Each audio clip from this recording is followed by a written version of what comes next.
Hi, this is Naroki5. I am going to be doing this until I die or I find something better to do.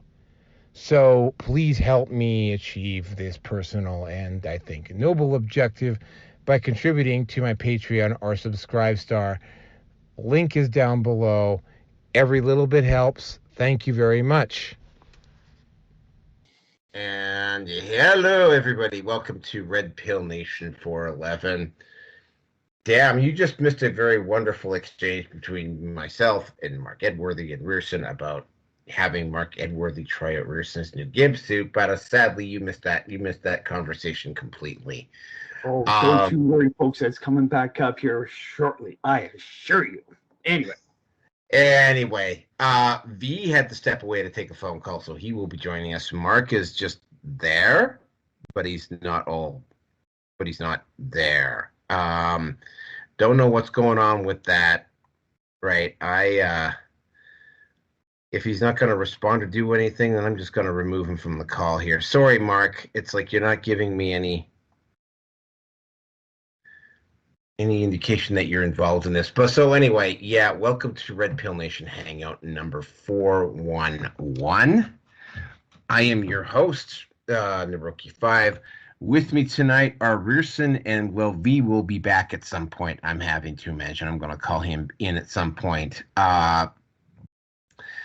We were going to do this particular show about 4 or 5 days earlier, but I got a cold that was literally on the verge of being a flu. I was about Sunday, Monday, I was about as sick as you could get and still be able to work. Was sleeping about 10, 11 hours a day. Started feeling better probably about Monday, Tuesday, but I was not feeling okay until like probably yesterday, but I was still, my throat was sore and I was still pretty fucking tired. I actually am pretty tired right now. I just had a large cup of coffee though, so that'll keep me going for the show. But yeah, we're doing the show a little bit on the late side. Not that's gonna matter to you because it's all pre-recorded anyway. With me tonight is V and Rearson. V has stepped away for a second. Maybe he'll come back, maybe he won't. But for now, it's just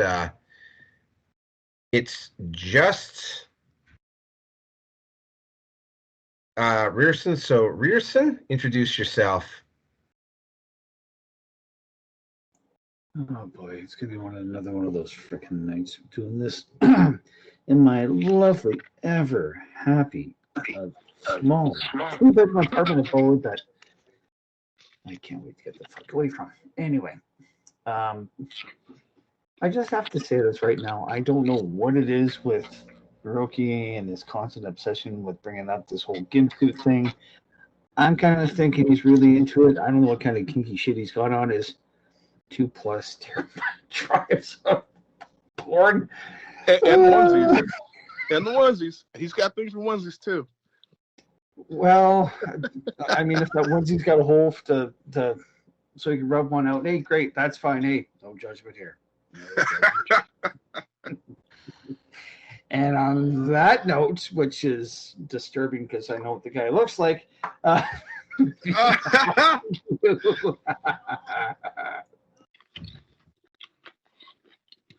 No standards. No standards. Or turn it over to V, and it's way more than 2 terabytes. Rearson, get your facts straight. Continue, V. That's what I'm guessing. He's got 8 terabytes of porn. Anyway. Well, how much porn does a pedophile have? I have no idea. I've never looked, and I'm not interested in finding out. V, introduce yourself. A petabyte. Oh, ha ha ha ha ha! Dude, I'm gonna come down. I'm gonna come down to the States, wherever the hell you are. I'm gonna slap the bit of the black out. Nobody's liking my jokes lately. I'm bombing everywhere. Well, hey, you can't do any worse than Trudeau right now. Oh, anyway. True that. Oh man, yeah. Well, and I want to say, I don't know we were recording before, but Naroki, you get a lot of haters, and these haters they actively come after you. See, the difference between you and me, I go after the government. I go after corporations. I go after these entities that they lay a finger on me. Oh, it's they're in my dojo. I've got them, and I can move them any way I want to, put them in Smith's pole and take them out. However, you're dealing with these clowns, anonymous clowns, and oh boy, it's got to be a headache. Okay, for what V is referring to here is, and because we were having a conversation before the show started, somebody 3 days ago tried to hack into, of all things, my Odyssey account and tried to hijack it. That didn't work. And then yesterday, somebody tried from Southern Ontario twice to hack into my YouTube account. It failed both times, and I changed the password and everything. But I mean, they attempted and they failed. And because it wasn't from the same geographic location that I was in, it's everything got booted, and I had to go in and reset and everything. It was a bit of a pain in the ass, but yeah, I have a strange feeling that I'm dealing with a rather unstable individual. I don't know how unstable this individual is. I am hoping that he's not so unstable that he will attempt to go 2 time zones to try to find me. Where I live in a metropolitan area anyway. I mean, I'll find out who this guy is eventually, because oddly enough, one of the topics tonight involves a guy who finally got caught for engaging in internet harassment, which gives me some hope for the future. And the good thing is, everybody on the show, we can say what we want. If there's any backlash, it's coming straight to you, not us. Oh, well, I mean, Bruce has gotten lots of love letters. Oh, really? From alien fetishists, yeah. So it's How do you know this conspiracy on me, man? Boy, you want to talk about a stalker? My God, you're starting to cross that line, man. Where it's kind of going, like, I don't know about Maroki anymore. Fuck. All right, so yeah. Anyways, yeah, let's get on with the show. For those of you who don't know, I am at I'm actually only at Patreon as Naroki 5 right now. I am currently at, and I still have all my channels, by the way, in order of number of subscribers: BitChute, Rumble, Odyssey. Actually, no. Odyssey's MGTOW TV's third. Odyssey is fourth, and Brighteon, which is on the cusp of going over 100, is fifth, and then of course YouTube's down at the bottom. Most all under Naroki 5. I am also at Minds, Gab, MeWe, Facebook, TLB Talks, and Getter for now. No, don't ask me at. I will at the Spotify thing. I'm just gonna have to make a dedicated effort one of these times when I'm back in town to just actually go on Spotify. But that day is not today. As for the topics tonight. Very interesting, because we actually have some Canada content right off the top, and it's not even really what somebody who I particularly like or care for, but she absolutely planted it at the House of Commons under interrogation. Lauren Southern goes boss mode when forced to testify on Russian interference in Ottawa. That's topic number 1. Topic number 2, multiple Swatter of The Quartering and others arrested. And I wish I could remember the guy's name, but of course I totally forgot him. Topic number 3, Snow White Disney movie leaked online, and it's worse than you thought. Topic number 4, Dr. Disrespect leaves YouTube for Rumble. Then we got the Trump section, where he threatens a 25% tariff to Canada and Mexico if the border isn't secured.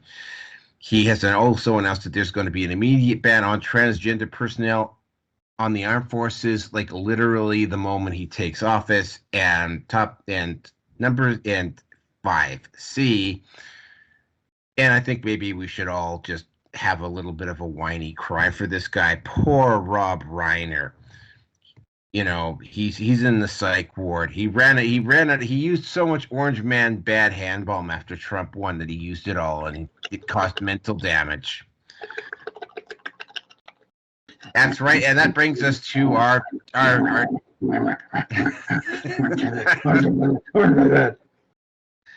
that brings us to our commercial. Our first commercial sponsor tonight. Yes, that's right, Orange Man bad hand bomb. Can you, Jeff? You still not gotten the fuck over 2016? Do you feel compelled to continuously tweet or post up about Trump 16 times a day on social media? Is somehow everything your fault, including that suspicious itch that you may have down your groinal area? Somehow it's all Trump's fault.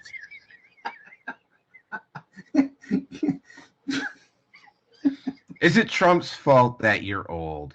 Can you just not even pleasure yourself without thinking about how bad the Orange Man is? We have the thing for you.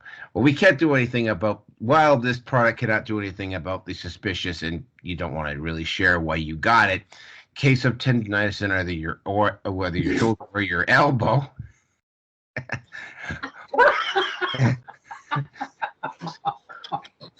We can. Okay. We can. I got a product for you as well. Add new product. Yeah. Well, you can do the product plug after I do my product plug. All right. We can help you avoid getting any more cherry blisters down in the joy department. That's right, Orange Man bad hand balm. That's right. Just go in, grab your tub, because obviously if you need to obsess about Orange Man bad that much, you're probably jerking off to him in the bathroom multiple times a day. Just go into the bathroom. It's like, where's my bed? Where's my bed? Where's my bed? Where's my bed? Where's my bed? Where's my bed? Where's my bed? And that's right. And you don't have to worry about all the cherry blisters and all of the awkward itching and chafing. That's right. Orange Man bad hand balm. And now we will turn it over to V for the other commercial plug. Orange Man hand bomb when your hands say no. Well, you know, that $1 billion that Harris brought up inspired a new product. It's Camela's Camel Toe. It's a flashlight cast from her unique physique. The Camela Camel Toe. Oh my God. Dude, I gotta find something to extract my dick. It just went right into my body. And I'm not even shoveling mug, for fuck's sakes. My member just shrunk into my body. Even thinking about that. Oh God, that wrinkly, leathery. Oh. Well, it's a 1-to-1 scale. It's a 1-to-1 scale. So you can have your fun. I'm not having fun thinking of that, I assure you. That's the last thing I'm thinking of. You'll need a gallon of Orange Man bad hand balm to tolerate that experience. I'm gonna need a ton of Viagra just to try to get it out. Oh my God. That is fucking nasty shit. Wow. And it comes with a little button on the side that, you know, when you press the button, you hear her laughing. Oh God. As if the visual you gave us already wasn't enough to have the equipment clearly retract into the body. That cackle. Oh, that cackle. Good Lord. Does this come with yeah, okay. Orange Man Bad's going to come up with a new product too. It's called Kamala Boner Killer Pills. Okay. all of this for the latest ride, the Jaguar Faguar Uranus. Oh yeah, we will do the commercial. The Fagwar. Okay. Anyway, again, folks, no fucking standards here. Yes, I'm sure all of you are wondering how long the podcast is it going to be before. Not bad. All right. Not bad. Well, we will do the commercial plug for the Fagwar 2025 Uranus after topic number 3. All right, so it's the Fagwar 6969. Oh, a new version.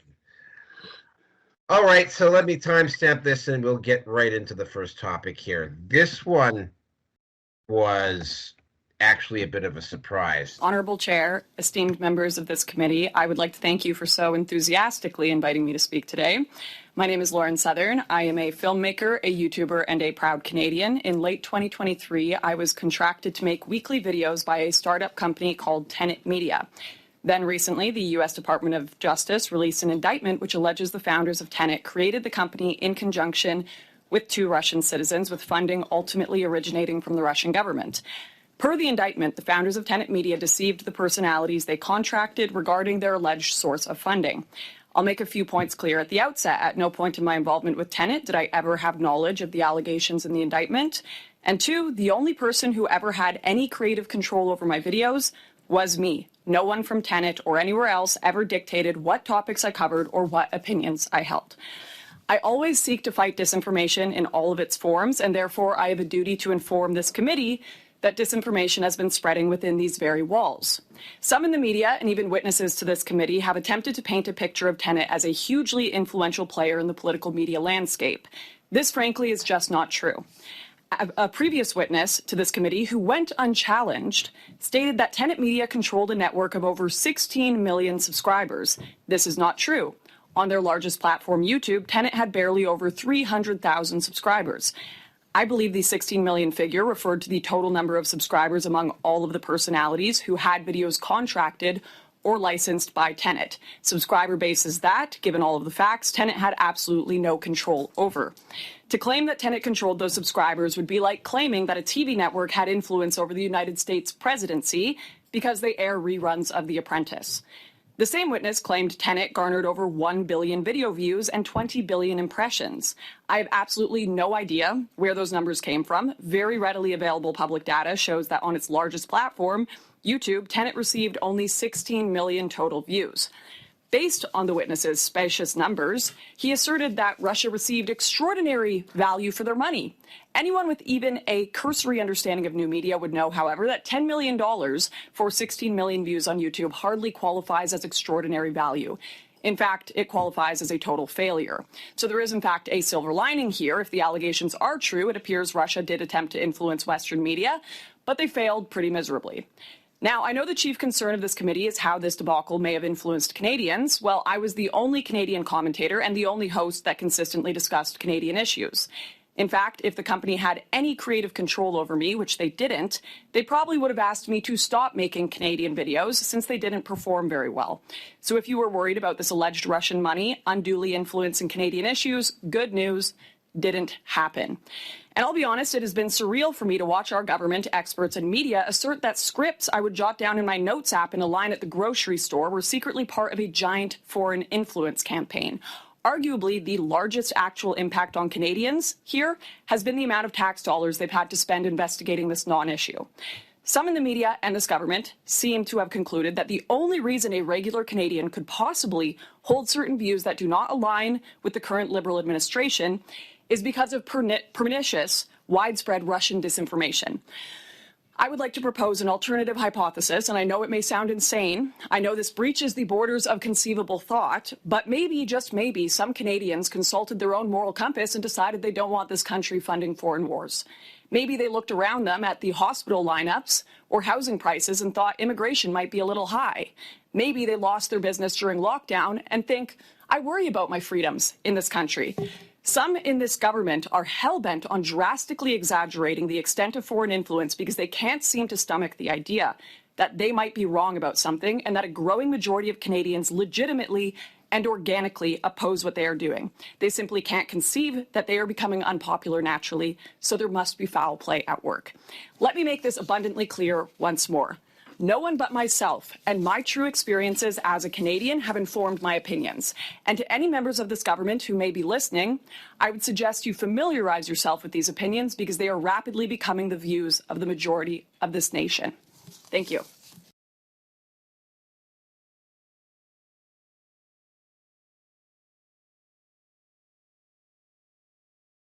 You also said, though, in your opening, your views are rapidly becoming the views of the majority of this nation.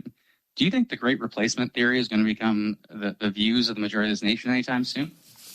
Depends what you mean by the Great Replacement theory. What do you mean? Well, what do you mean by the Great? Well, that there's an active attempt to replace a white population with a non-white population. What do you mean by it? I think that there are a lot of people that have concerns about the impacts of mass immigration removing the culture in certain areas. I think you could ask people in Brampton or individuals in Surrey what they think about the language being spoke around them, whether it's a Canadian language whatsoever, whether they feel that their culture is being preserved. I don't think it's an insane concept. And in fact, I think many liberals would agree that many cultures and peoples have been replaced before by mass immigration, our Indigenous population not least of all. You might think it's insane, though, to head over to Russia, speak with a neo-fascist Alexander Dugin, and then praise the guy to say... Sorry, Mr. Erskine-Smith. I think it's important to do due diligence, and you have significant following on social media platforms where misinformation can spread rapidly. How do you ensure that the content you share is not used by foreign entities to amplify narratives that undermine Canadian democracy or national security? Are you accusing me of spreading narratives that have undermined I'm just asking democracy? you a question, just like, in terms of how do you ensure that the content you share is not used by foreign entities to amplify narratives that undermine Canadian democracy or national security? What measures do you take? I ensure that every contract I sign and have ever signed in media gives me full creative control of every single thing I say and publish. That's how I ensure it. Well, there's concerns that individuals or groups may be unintentionally aiding foreign governments in spreading divisive narratives. How do you respond to allegations that your online content has been used to further Russian propaganda or influence Canadian public opinion? As far as I'm aware, just this month, Prime Minister Justin Trudeau announced a pause to immigration or a decrease in immigration for the next 3 years, citing unsustainable growth. This is one of the critiques that has been my main critique on tenant media and off tenant media. And having it portrayed as Russian disinformation by this committee or even aiding and abetting Russians has been very interesting. I may understand I may have been right too early on this issue, and as so I must be socially punished by this regime. But although much too late, I happen to believe that Justin Trudeau is making the correct decision there, and I would hope that this committee wouldn't advocate Canadians stop drinking water or wearing seatbelts because someone with the last name Ivanov or Petrov suggested it was a good idea. Ms. Southern, have you been contacted by Canadian or American law enforcement about your role in the Russian-run tenant media op, given the U.S. indictment?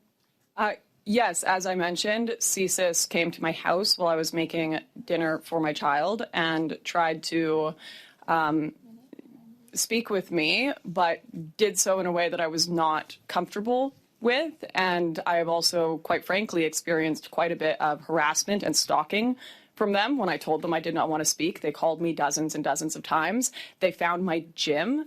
They told me that if I did not essentially become an informant for them, that I love being a mother, I love my child, and I would love to see him grow up and be there to provide for him, and it would be a shame if something happened to me. So I'm not too impressed with the state of law enforcement in this country right now, to be honest. Are you aware that the... Because I saw this on Actual Justice Warrior, and I heard some stuff about Lawrence, because this ties in with tenant media. And the Canadian government has also been pushing the quote-unquote Russian collusion bullshit for as hard as they can for as long as they can. And because of what happened with Tenet and because Lawrence Southern got caught up in Tenet, and these were her words exactly. CSIS agents came to her door knocked on it, delivered her a summons, and then also suggested that if she didn't cooperate, that it would be kind of tragic if her and her son ended up being separated via the family courts. Now, I am not a particularly fond fan of Lauren Southern. I have very mixed opinion about her. In no way is she ever going to be welcome into the manosphere ever again, but she has done good work in other areas. And she went and she pulled a Mr. Smith Goes to Washington. She went to Ottawa. These MPs tried to own her, and she absolutely handed them their asses on a plate. You know, one of the things that first came out is that they had somebody come in before and tried to massively what this person did is basically they took all the people that Tenet had paid and combined their followings and combined their views and tried to say this is what Tenet had been able to do. And the first thing Lawrence Southern said is like, no, Tenet only had a few 100,000 at most and only got a few million views. What this person did before was they basically used Tim Pool, Will Chamberlain, Dave Rubin, Matt Christensen, I can't remember who the other person was that was involved in it. And they tossed them all together and said that this was the full reach of Tenet, and it's like that's not the case. There was and this was an NDP MP who stopped just short of accusing. He was from BC too, by the way. Stopped just short when in his question of suggesting that she was an actual Russian plant. I can't remember. It will be like if you're listening to and you will be listening to us on one of the six channels that I've got. You will notice I posted up this response to him in there. Yeah, she owned the person. There was another MP. This was a liberal who went and started getting really snarky with her and like suggested that because that she agreed that she took the money from these people that she somehow magically agrees with them, and because she interviewed this person and this person that she somehow, and this is a very common argument from the left, if you have this person on, therefore you agree with them, right? And it's like, well, no, you're actually interviewing me right now. Does that mean you disagree with me? And of course, this liberal MP was, oh, no, it doesn't. I personally hate you. And it was like, oh, yeah. So they tried really, really hard to try to get Lauren on something in a gotcha moment. And while I am not the biggest fan of Lord Southern out there, I will say that she did conduct herself well in this particular situation. Apparently, Lord Southern is going to be taking a break from broadcasting and podcasting for a while. She's apparently going through quite a bit. I really don't know or don't care what that is. But if this is going to be her finale for a few months, then she actually did a very good job. Like, she came in there and she was like a boss. And of course, I tried to find the video, because what ended up happening, and this is also something that the left will. You've never seen, okay, Rearson, could you if you could, go find a photo of Lord Southern and post it up in the feed. You might want to get yourself some of that hand bomb, just saying, V. I don't think she's V's type, but anyway. Oh she's apparently, like, I mean, she was here in Edmonton. I think all all the guys at Men's Rights Edmonton were talking about how hot she was, and she was fairly young at that time, and she probably was. It's like, I'm not going to get into all of the flaws that Lauren Southern has, like a colossal ego, and the fact that she's now a single mother because she was so picky about who she wanted to marry. Or fucking with Destiny. We'll leave that one alone. Or fucking Destiny. That was another one. And it was like, was she so picky about who she wanted to be married to that she actually priced. Now she's not. Now that she's close to hitting the wall, to quote the Manosphere, she's gonna probably have to settle. Hopefully, she doesn't settle with Destiny. That would be tragic. But she has already slept with him, though. So that would be tragic for Destiny, and I don't like the fucker.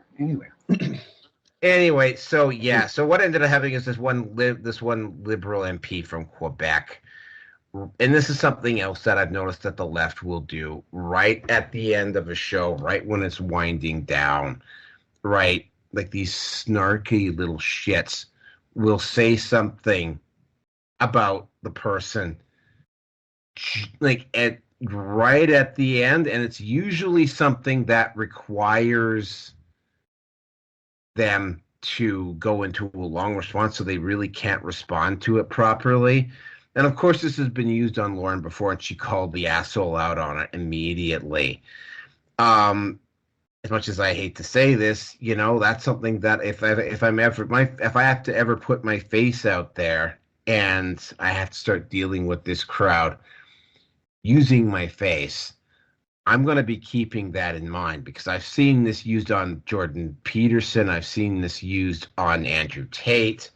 I've seen this used on a lot of people, either in the manosphere or in the, quote, far-right sphere, which Lauren Southern is not far-right. But yeah, kudos to Lauren Southern for pulling this off. This was clearly, the fact that that CSIS attempted to use the intimidation that they did is bad enough. But Lauren Southern went to Ottawa and she owned their asses, so good for her. And with that, I'm going to go turn it over to V. Yeah, well, I'm glad we had such a comedic start to the show, because you might go into freaking Canadian politics from the start. Yeesh. Well, I don't know anything about this lady. She does seem like a cutie. But I will say this,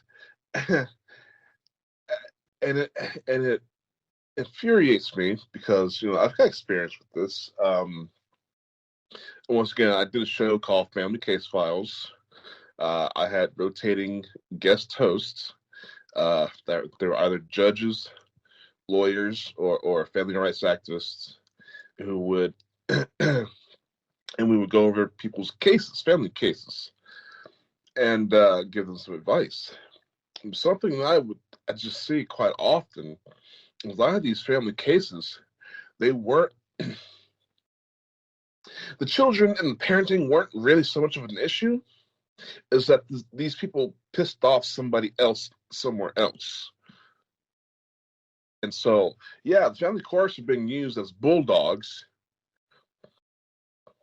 to keep people in line, right, and split up your family. Same thing with IRS. Oh, well, the IRS on you. We'll audit you. The situations that have nothing to do with these other agencies, but these other agencies are being thrown on people just to cause them hell. That needs to stop. I don't know how we're going to stop it, but that's something that needs to stop. And you've got that going on there in Canada as well. So I'm going to assume it's a thing in all first world nations, if it's going on in Canada as well. Probably, I know UK, that happens. The Five Eyes in general, I know it happens. So, how do you know that that the census said that? Did she come out and say that as well? Oh, she said it flat out, like right at the very start. I believe it was right at the very start. Oh, good for her. Excellent. Wow. Yeah. Again, I mean, I've listened to Lauren Southern before. She's a really good debater. When she's prepared. Then again, she's also a little bit dishonest. She had a debate one time with Rollo Tomasi, and she posted up scenes from it that made it look like she had won, when in actual fact it actually been a fairly like Rollo Tomasi doesn't necessarily go in for the kill, right? Like he tends to want to have more of a conversation. So yeah, I've got some very mixed opinions about Lauren Southern. That's all I'm going to say. She's a hottie. Oh yeah, you'll. I mean, this is something. This is just this. I cannot confirm this, so don't. I can't confirm this whether she was actually like this or not. But apparently, when she was in her mid-20s, she had multi-millionaires and millionaires trying to court her to try to like marry her and whatever, and like she was so full of herself that she literally said she was waiting for a billionaire, and now she's getting up there now, so she may have priced herself out of the market. But that's she'll end up with me. I'll give her a Coke and a smile, maybe some government cheese.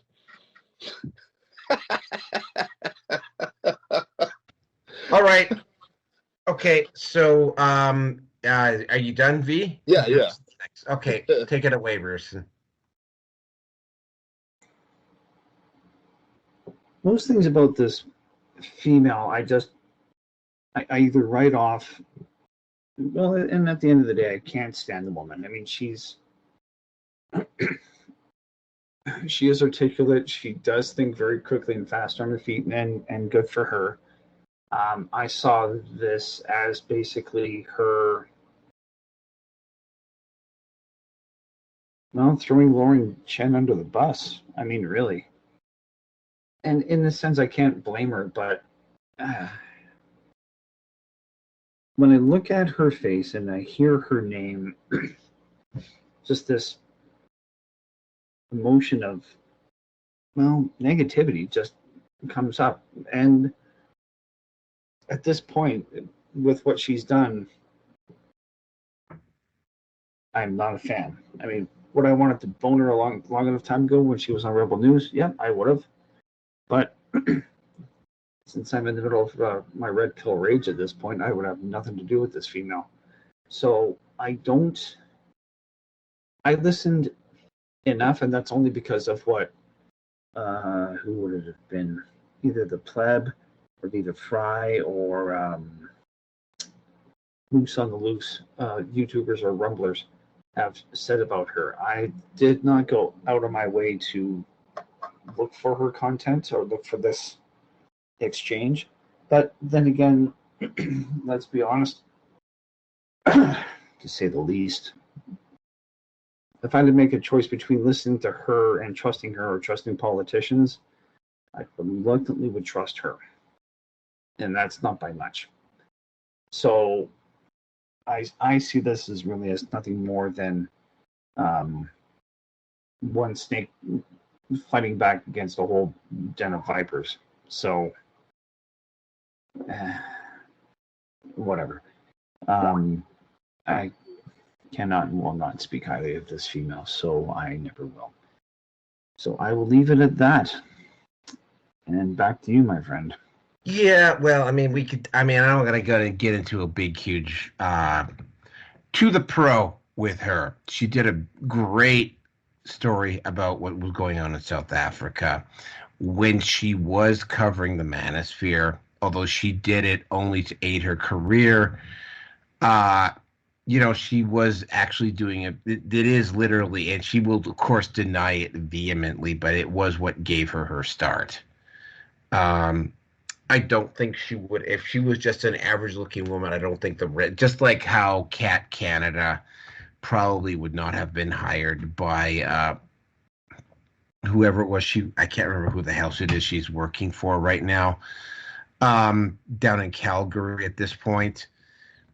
She also did a very good job in exposing the residential school hoax. I would not have found out, for instance, that they have not bothered to do a single solitary autopsy of any of the graves down at the Kamloops site, had it not been for her doing that. She's also done some good work covering the quote unquote refugee problem, which was actually a Soros-backed op. But I mean, she also did a very good job doing on that. On the downside, she almost got Gavin McGinnis. She also got Gavin McGinnis in trouble. She did an interview with a I haven't had him on the show. We've talked about him before. Black Pigeon Speaks. It was pointed out to me quite recently that Black Pigeon Speaks got doxxed about 2 weeks after she interviewed Felix Rex, otherwise known as Black Pigeon. It was like almost immediately, like within about a month after that, he got doxxed. Very suspicious. Her turning on the manosphere was, again, not surprising. And it was, oh my God, sleeping with Destiny. Sleeping with, oh, Jesus Christ. That's all I'm going to say about it. Attempting to. Come juggler, and I'm not talking about her. Very clearly an opportunist.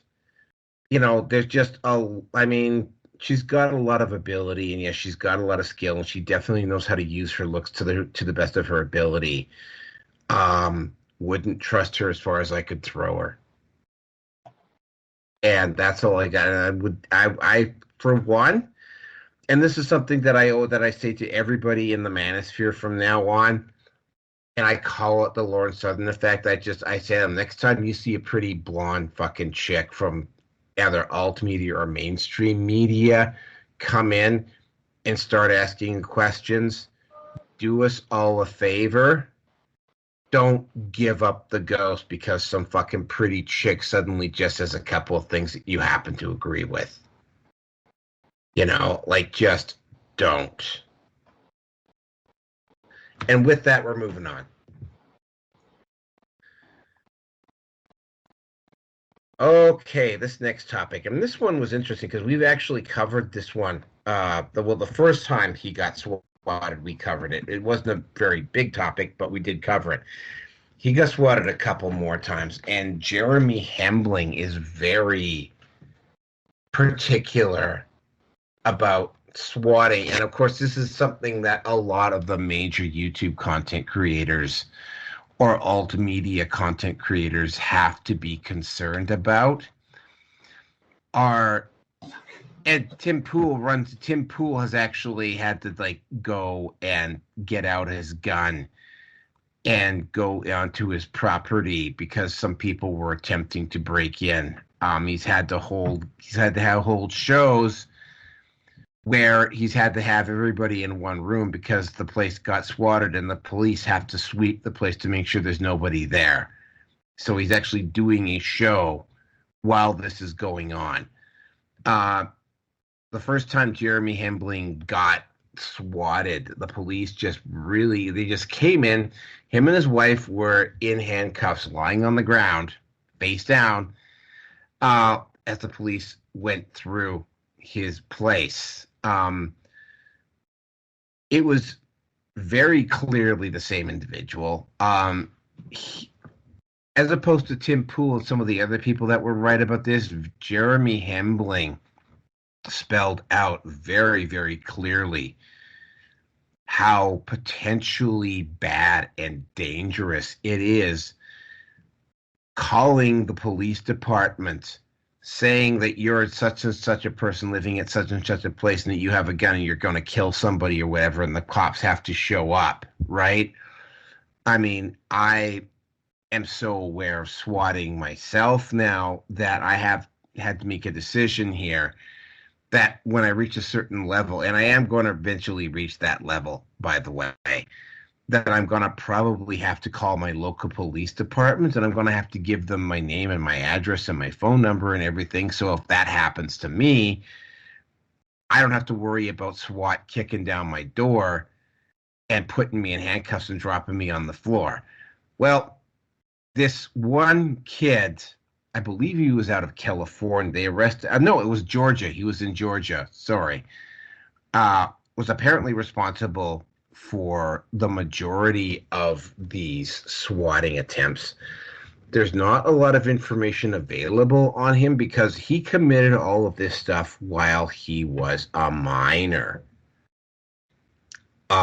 It's looking very much like the FBI, because he got arrested just shortly after his 18th birthday. So they wanted to make sure that they nailed him for a crime while he was an adult. Then they called everybody up that he allegedly swatted. And I have to say allegedly because we don't know whether he's actually been convicted yet or not. And Jeremy Hambling actually has gone on the record and saying that he's going to be flying down to watch this guy's trial and sentencing. What it looks like, how it looks like it caught him, and this is a very common thread, this is me speculating, is that this kid had the same MO. 17 years old. I'm not going to say that 17-year-olds are stupid, but they're stupid and they're smart at the same time. He probably had this MO, and he kept repeating this MO over and over and over and over and over again. And, you know, I mean, when you do that, you make it very, your fingerprint is very, your digital fingerprint is very easy to track, and you become very easy to track to a particular location. So what I'm saying here is that the, it's looking very much like they were just simply waiting for this kid to turn 18 before they arrested him. Now, I'm not gonna downplay swatting, right? It's just something, again, that both V and myself have to probably keep in mind down the road. Because, I mean, like, this could be potentially fatal. Yeah. This is something that's potential. I'm never in one place at one time. Yeah. Well, I mean, I'm not planning on getting a camper trailer. I'm planning on getting one of those like small homes and moving out to a whole farmstead somewhere. That's my plan, or small town somewhere. But that's my plan anyway. But it's like, yeah, you know what? Of all the forms of internet harassment, swatting is the one that can potentially kill you. Tim Pool, who also I think has been swatted by this guy, he told his audience when this last attempt occurred that if the police had shown up 2 minutes earlier, they would have arrived just in time to see one of the hosts of the show, and they would have broken in just as this host was going in through the other door, and it could have potentially ended very badly for him. So, yeah, I'm glad this guy got caught. It's looking, although it wasn't confirmed as of now whether it was true or not, but this kid may have also been taking money from somebody. It's not confirmed yet, but this kid may have been taking money from somebody to keep doing this. So this rabbit hole might go a little bit deeper than you might suspect. And with that, I'm going to turn it over to V. Yeah, well, so yeah, I haven't really had. Okay, so I'll repeat what I said on the first topic. You know, you guys are dealing with the social sphere. Me, I deal with the governmental sphere. So the harassment I get, for example, so over in Poland, where I live, I've got this tiny little gorgeous blonde who is well-to-do, her and her family, because of their bloodline. They're former aristocrats. However, though, her father, who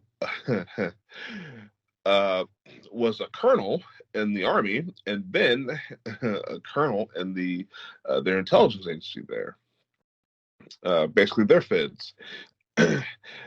He got harassed about me nonstop. Hey, can you control this guy? Can you control this guy? Can you get him to stop his show? He kept telling them, no, I won't do that. They harassed him to the point where he just retired. So I'm not dealing with this anymore. He took his retirement. So I don't deal with the social sphere hating on me. However, though, people have to, and we have what's called fusion centers. Now, I'm on a government watch list, okay? I think we've discussed this privately before, but I'm on a government watch list. I found that out doing some detective work myself, some PI stuff. And it's like, oh man, these people are stupid. And I'll tell you why whenever the time comes for that. But they have these fusion centers. Okay, they know who's doing what. It should be like an automatic. Okay, this house is getting this complaint. It's being swatted. What are these people into? They should be able to pull up profile. Oh, this is Jeremy from the Quartering. They have the information. I know these fusion centers don't share much information with the police. However, I know these fusion centers are listening to the police calls. And they should just go ahead and put a stop to a lot of these swattings. At least be able to call up these individuals, or at least put a car out, in the street,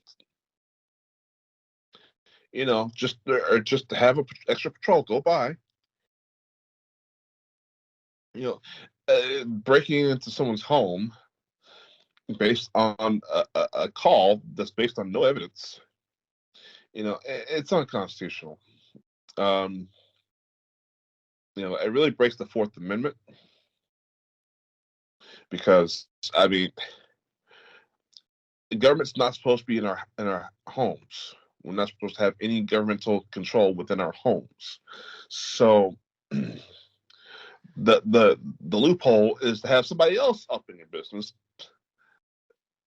and call them onto you. They want a society of snitches. The police can't be mad about it. The government's not going to be mad about it, because that is what they want, a society of snitches. They want you to snitch on your peoples. They don't want you up in their business, looking at what they're doing, what laws they're breaking, what criminal activity the government's into. No, they want you to snitch on yourselves. So I think it's a good idea, though, for there to be a sort of a registry for a host of podcasts, radio shows, etc. And just put their names on the list. Like, this is the no SWAT list. Yeah, that most definitely should exist. And okay, I think at some point you'll get there. You'll get up there a lot faster if you cooperate with me. Start writing articles for your shows so we can get them up on my main media website, TLB, the Liberty Beacon Media Project, which I'm a member and a director of. So, and it's funny. We've got innocent people being swatted. That's police resources, while we got school shootings going on. And I don't know if we're going to talk about this at some point in time, but the latest school shooting happened down the road from me. I've already put in I put in for my press passes to be issued to me, because I'm going to be doing groundwork now. So I'm waiting on that. Then I'm going to go investigate that my damn self. That's my area of expertise, actually. Target individuals, mind controlled shooters. That's my sauce right there. So I'm going to go ahead and dip into it. So yeah, we want to talk about that at some point later. You got man on the scene, so we can talk about it. But yeah, these swatters. Yeah, I've seen some of these swatters go down. I mean, some of them are spending 10, 15 years in prison right now.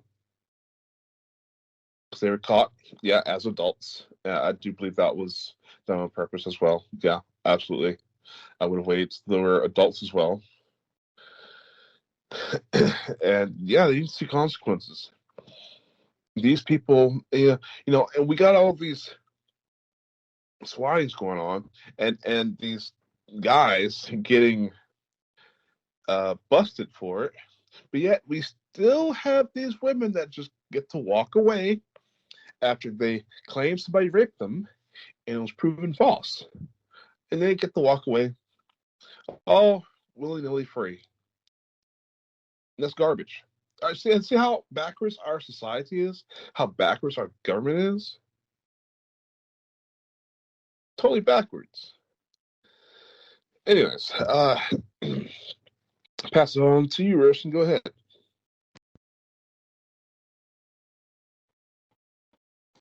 I remember watching something from Tim Pool's podcast about the second time that the SWAT team was there, and with him talking about it or regaling the events, I guess would be maybe the best way to say it. In regards to this individual, as we've talked about, and I don't see the two being all that different, really.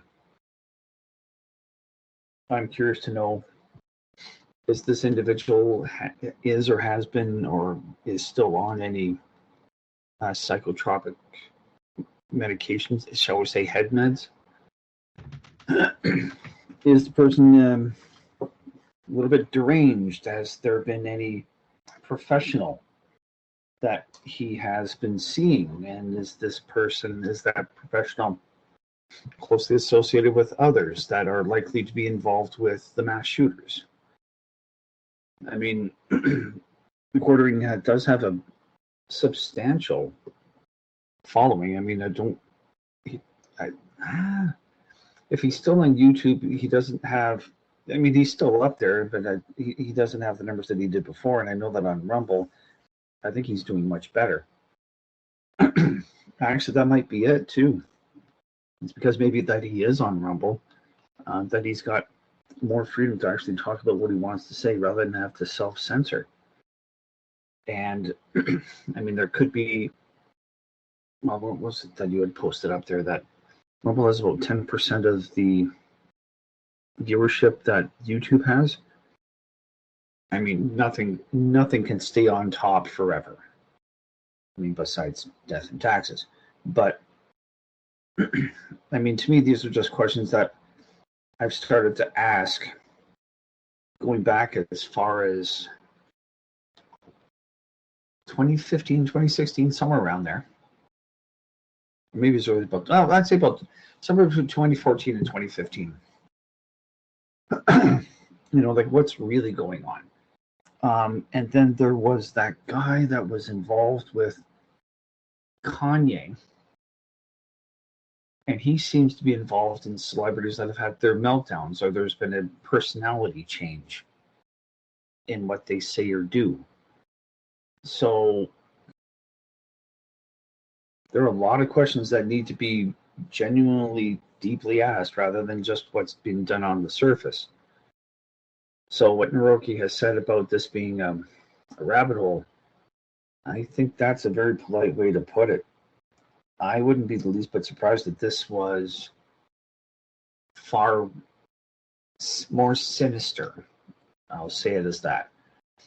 Far more sinister than anything that we could possibly imagine. I'll be honest.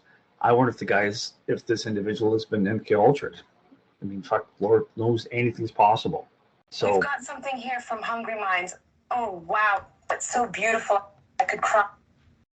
Really?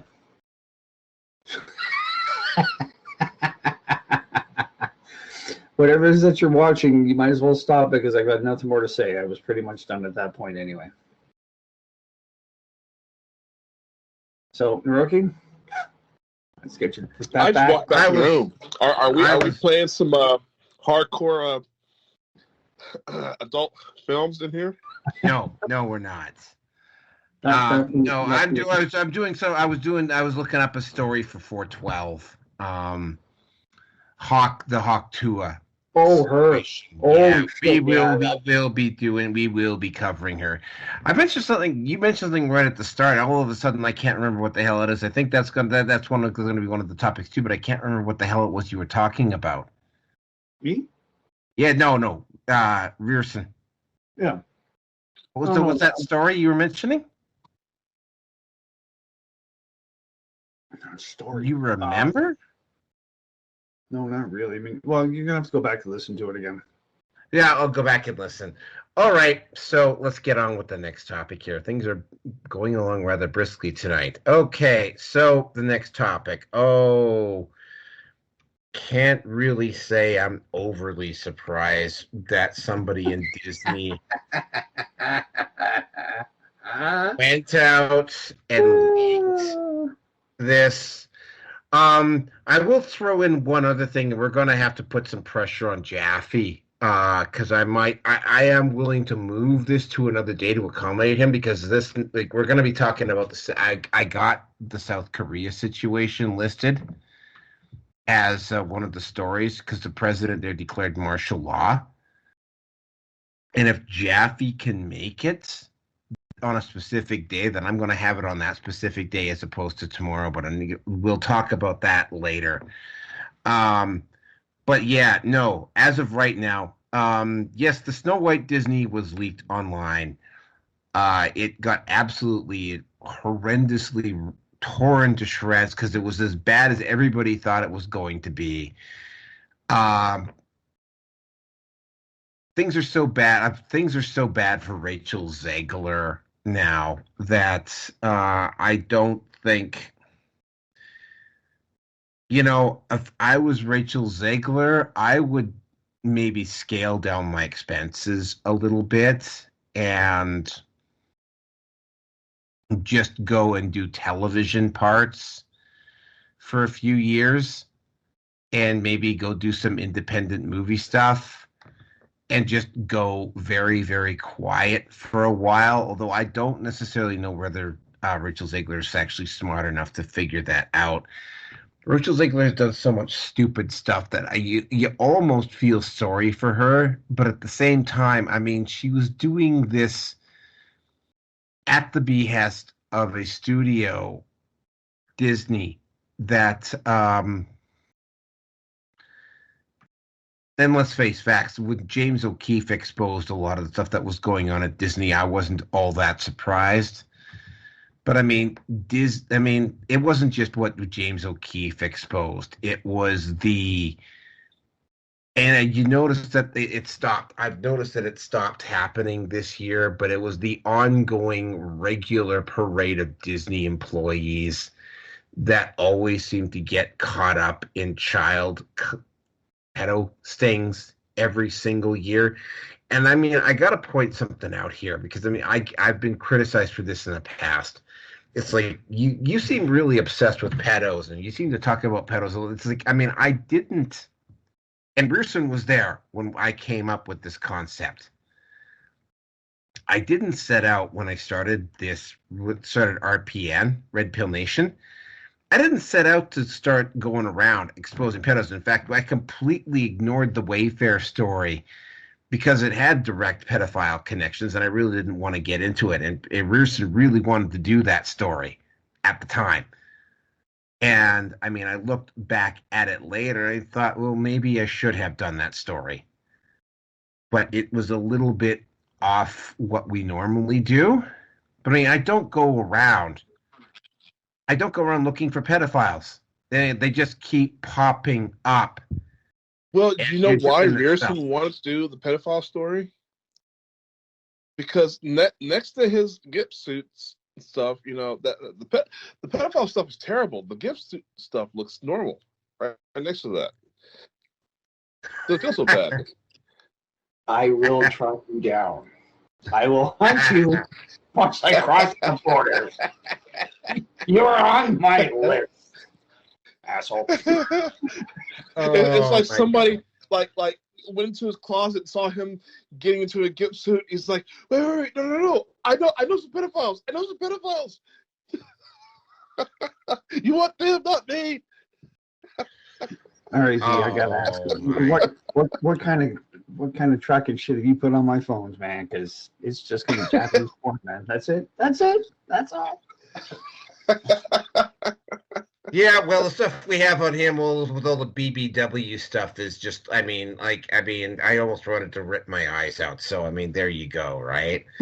No, that did not go on his collection of BBW stuff did not go into my multi-terabytes collection of porn. My porn is a big boobed, juicy ass, hot bodied women, like as in legal women. Pre-wall? Mostly pre-wall.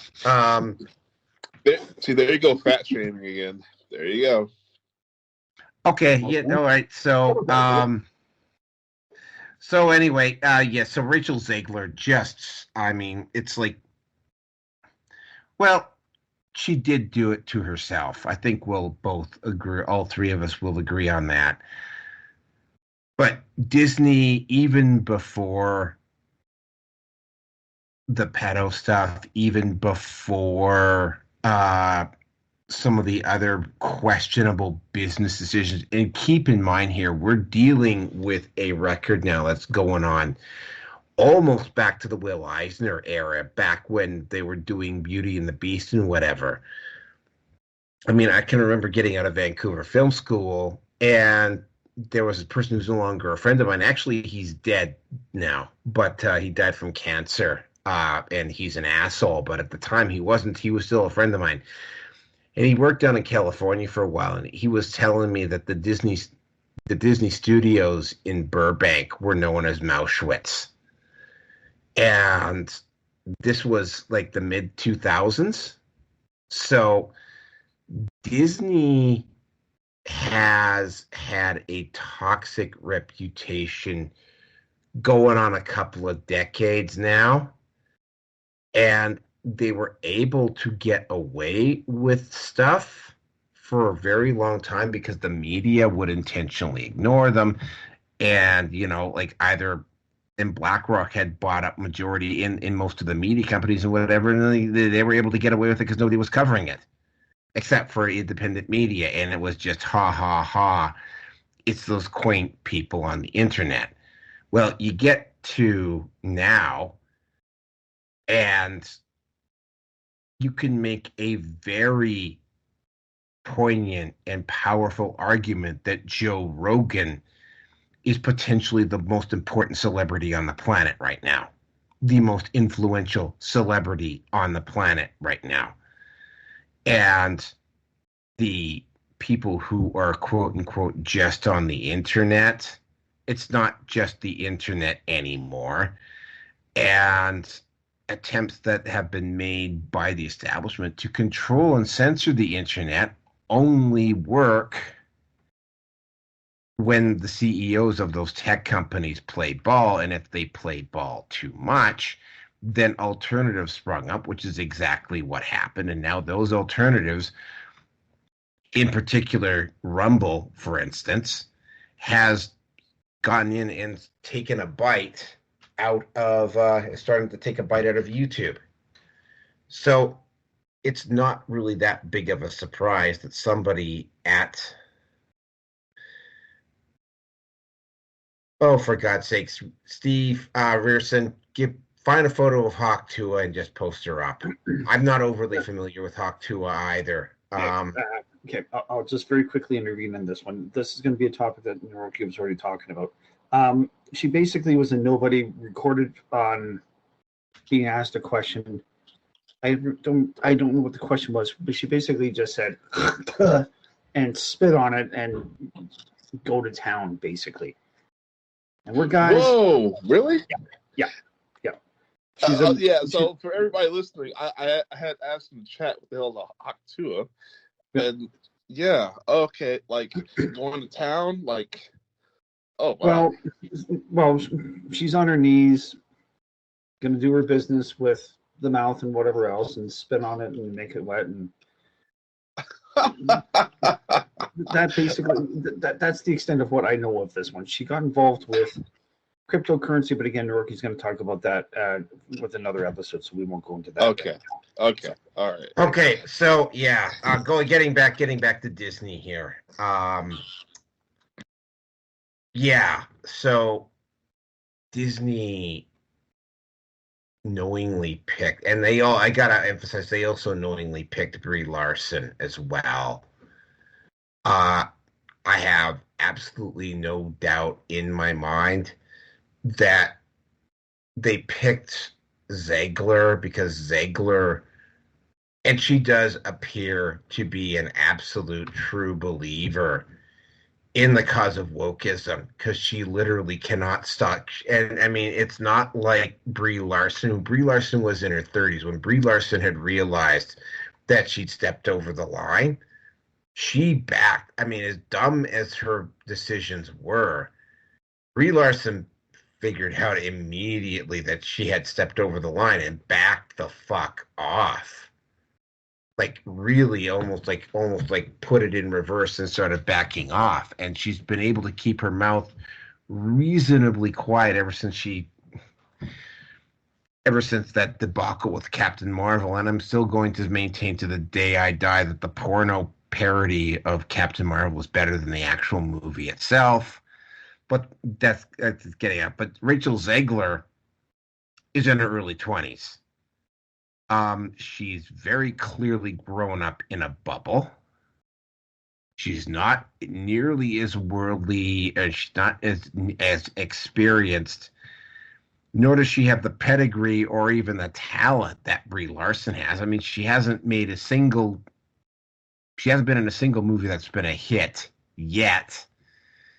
And every movie that she's been in has not, it's had, except for the Shazam, except for the other Captain Marvel, the big red cheese, that Captain Marvel, otherwise known as Shazam, she has not been in a decent movie yet, and yet they keep giving her parts. And she's not even really all that attractive. I mean, on a scale from 1 to 10, and I'm going to go with the all women scale as opposed to women in the breeding window. On a scale from 1 to 10, I'd give Rachel probably about a 6.5, maybe a 7 on a good day. Now, if you wanted to get into women that were in the breeding window and attractiveness, she is mid at best. Like she's not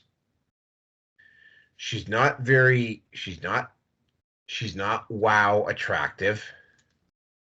She's not very smart.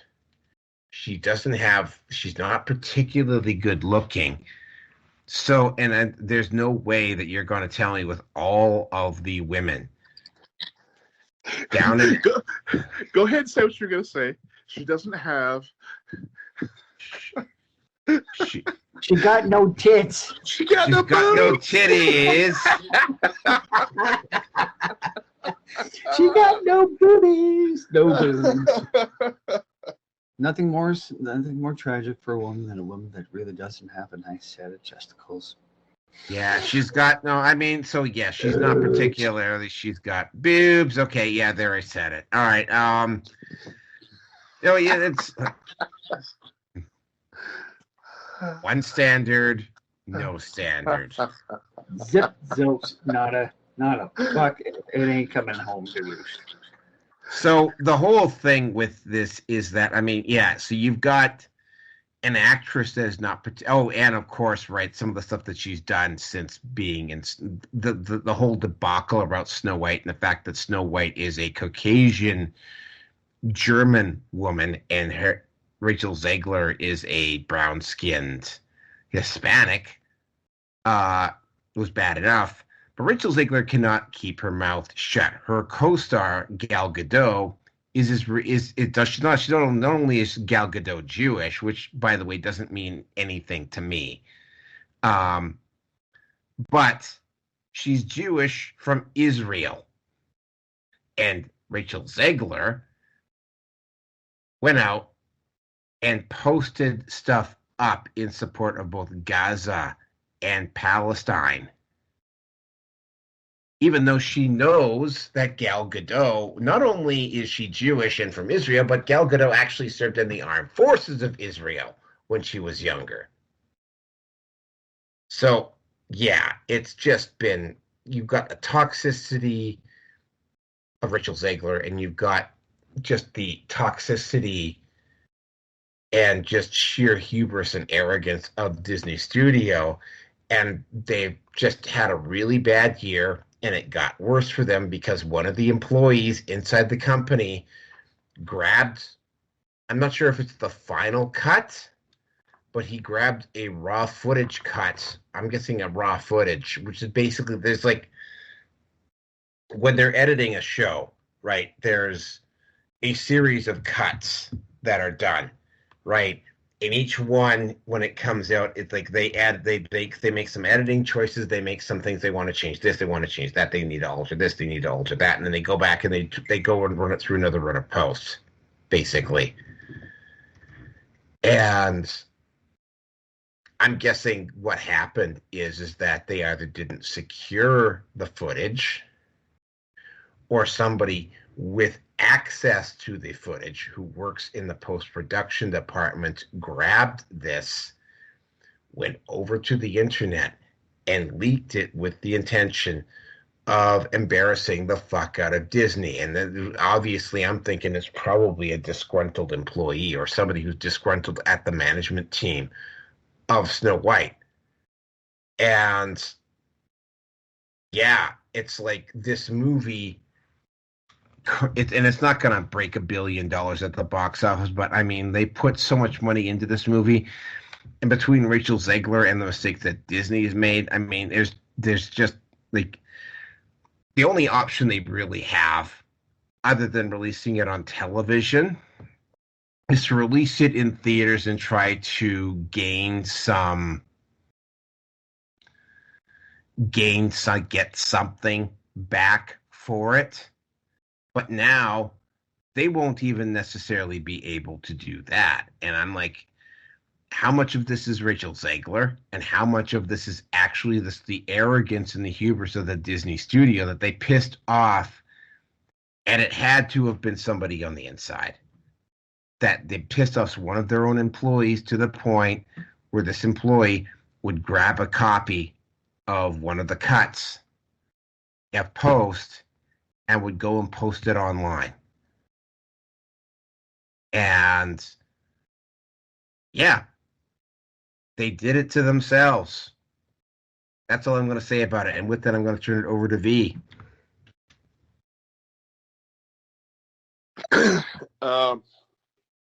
Yeah, Gal Gadot. Being Jewish, yeah, that means something to me. Oh man, I love Jewish girls. Jewish women are the best. Do they give the best head? Just wondering. Inquiring minds want to know. No standards, folks. Well, the thing about Jewish women, I deep down inside, I'm a little bit of a hopeless romantic, and I like to Eskimo kiss. I don't know. I like the noses. They're just beautiful to me. I don't know. And they're very they like to negotiate. You know, like how women just like, they're just once they made up their mind about something, it's just done. Especially about like sex or whatever. You can negotiate your way into a bed with a Jewish girl, no problem. At least I've been able to, and it's romantic to them for some reason.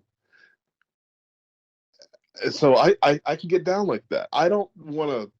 I'm probably picking stereotypical stuff here, but that's the stereotype stuff is this kind of stuff I like. So yeah, they're very passionate. I don't know. I don't know. Okay, so most of the women I've been with in my life have, I want to say about 90% of them have been like Irish white girls. I don't know why Irish girls love black men so much, but they do. And then I would say, it's a mixed bag with the other 10%. I love it when I get a Jewish girl. So I don't know. They're very passionate creatures. But anyways, Rachel Zegler. Again, she's got no kitties. No. No Tigos, no biddies. Yeah, I don't know. I want to know how this leak happened. Is it like a full like rip? Is it like it's like a premiere webcam video or what? Because I don't like to watch it, actually. I want to go ahead and get it off of my plate because I know we're going to have to be judging this movie because we're not going to get out the topic of Rachel Zegler for anything.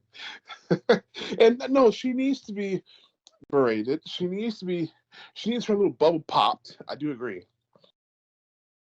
Yeah, I don't know. I think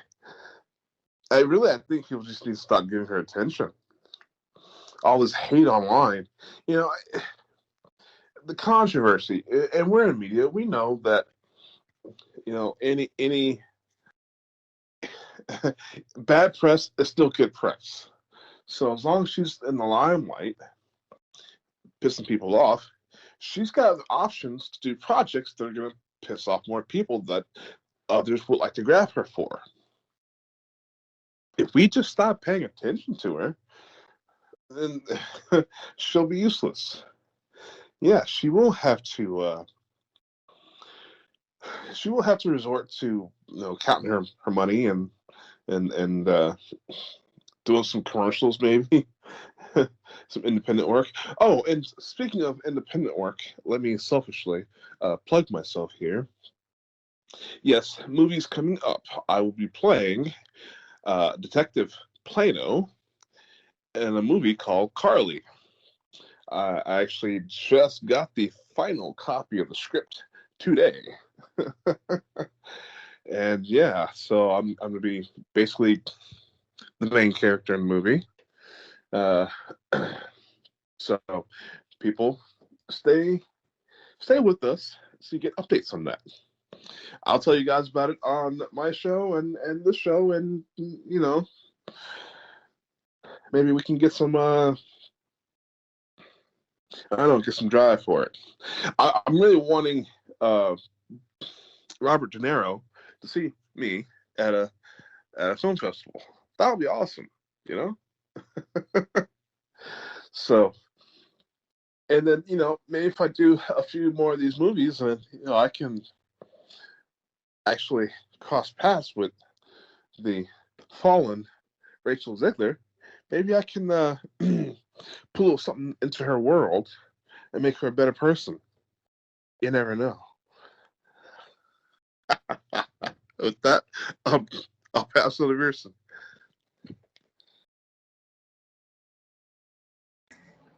Well, aside from having no tits, the woman obviously has no brains. I mean, if brains and boobs were proportionate, well, we've already seen that she's a mental midget anyway. I should be getting paid residual income for every moment I have to wear this dress. Oh, talk about being fucking insufferable. And it was comments like that that has not helped her PR. But again, as Neuroki basically said, Brie Larson, once she realized that she crossed the line, that was, she knew that she, and that's when she knew she fucked up. Zegler, yeah. Zegler was never disciplined, has never heard the word no from mommy or daddy. So, and again, Disney has done this to themselves, because I've heard of comments along the lines of it being, well, what was it? There was someone that was, there was a, oh, I don't remember what YouTuber channel he was on, but he was a writer within the comic book industry, and they had fans come up during conventions and would drop off movie comic book ideas, and it was one of those things that would be like, this is just garbage. And unfortunately, it's turned out to be the people that wrote that garbage are the ones that are now in the excuse me, they're the ones that are writing the shit that's trying to be passed off as entertainment. But I'm of the opinion that this is all social engineering to try to demoralize and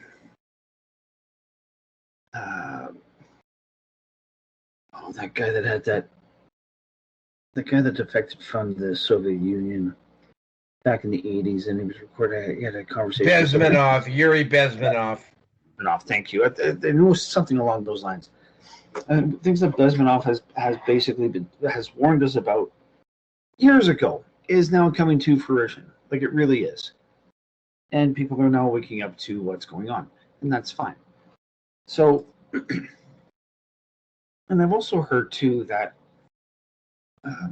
Hollywood executives, or just executives overall, just have a general loathing and an extreme level of contempt for us plebs. And if that were to be true, and I believe it to be, I mean, we can certainly see it in the shit that's going on with Auschwitz. I mean, Iger has been, the guy has, I think he's just as compromised as most politicians are in Ottawa. Well, the swamp, and define that wherever you want, whether it's Washington, Ottawa, wherever. My opinion is that Iger is compromised. I mean, there was the Bob, go fuck yourself. But yes, it's like, yeah, just watch me again. Go. That sort of thing. Which, funny enough, will lead into what's going on with one of our topics as well, too. But, I mean, at the end of the day, Zeko she just can't stop herself. She's the type of person that you really don't want in your life. I mean, let's be honest, folks. That was my cousin or some relative. I'm sure at some point I would just look at her just kind of so, listen, this is what's going on. This is why you're fucking up in your life or whatever else. You don't know when to shut up, and that's not how most people are, and whatever else. I'm of the opinion that whoever had done this, and I completely agree with you, Naroki, that this was an inside job. Probably a very disgruntled worker who very well may have gotten overlooked because of sexual orientation, not being queer or bisexual or part of the alphabet community. is likely to be overworked, underpaid, underappreciated, working in a very toxic environment. I mean, I could think of about 2 or 3 more things that I could add to that. And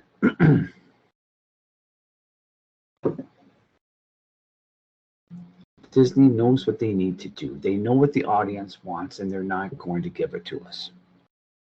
So, and again, as you said, and as was the problem with what's happened with fucking Star Wars, and especially The Acolyte, and from what I've heard,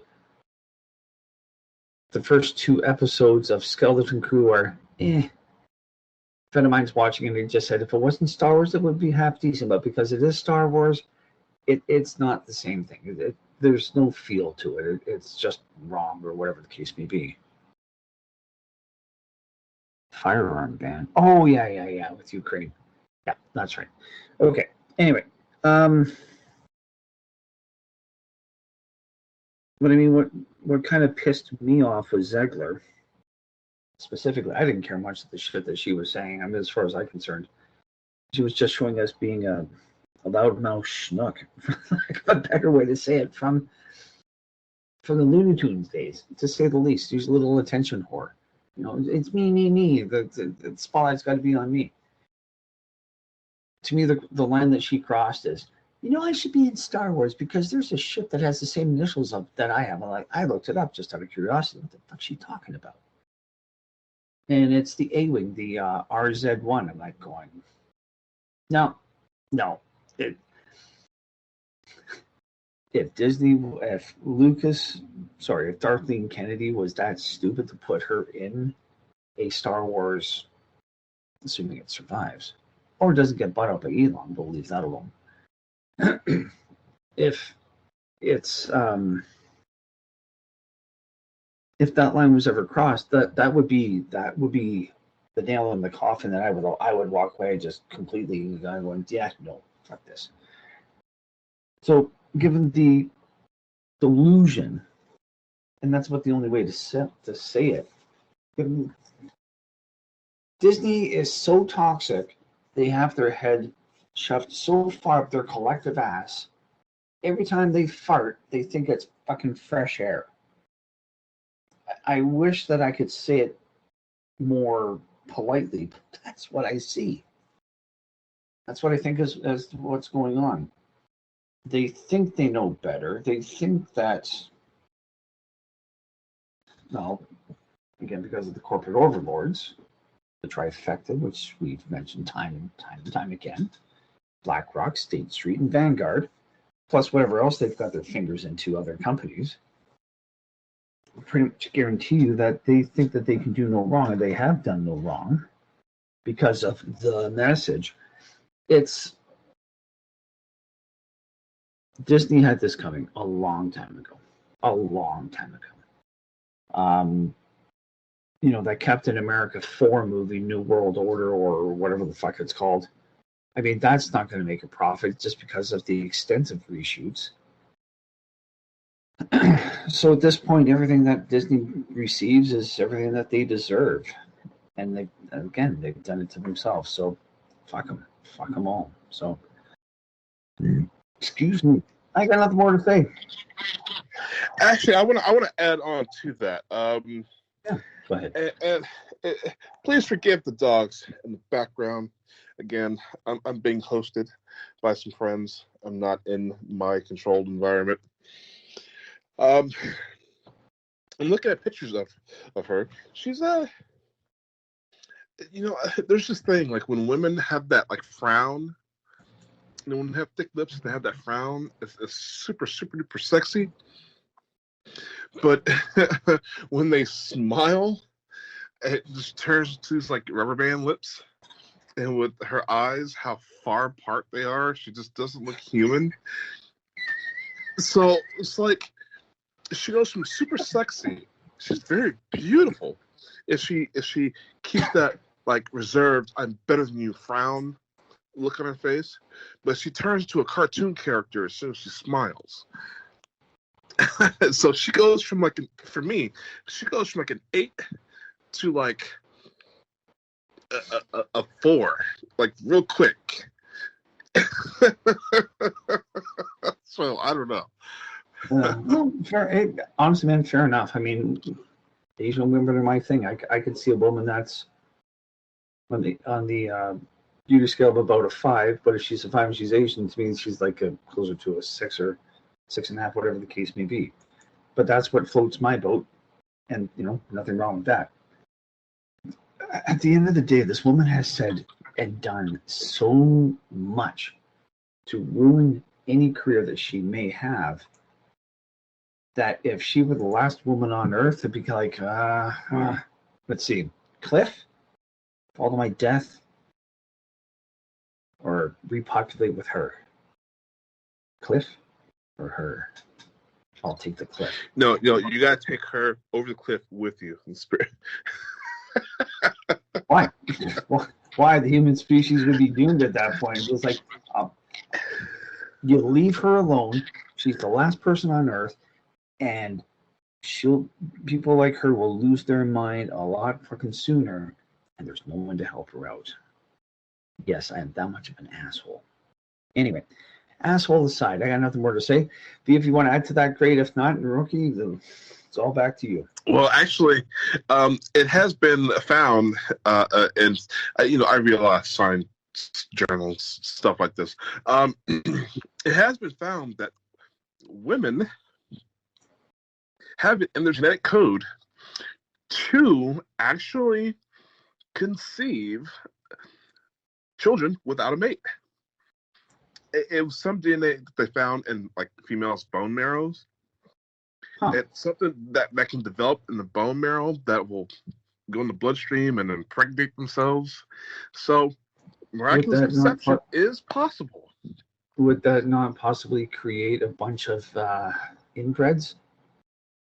No, not necessarily. It's just basically a copy. Or if they can get a male out of that pregnancy, yeah. So that's something that's going to be inbreeding at some point. Anyway, that's just what off the top of my head.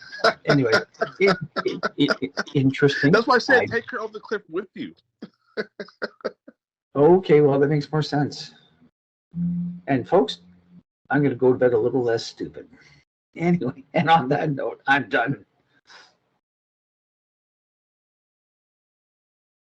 Now you get that thought out of your head. Back to you, man. Unmute.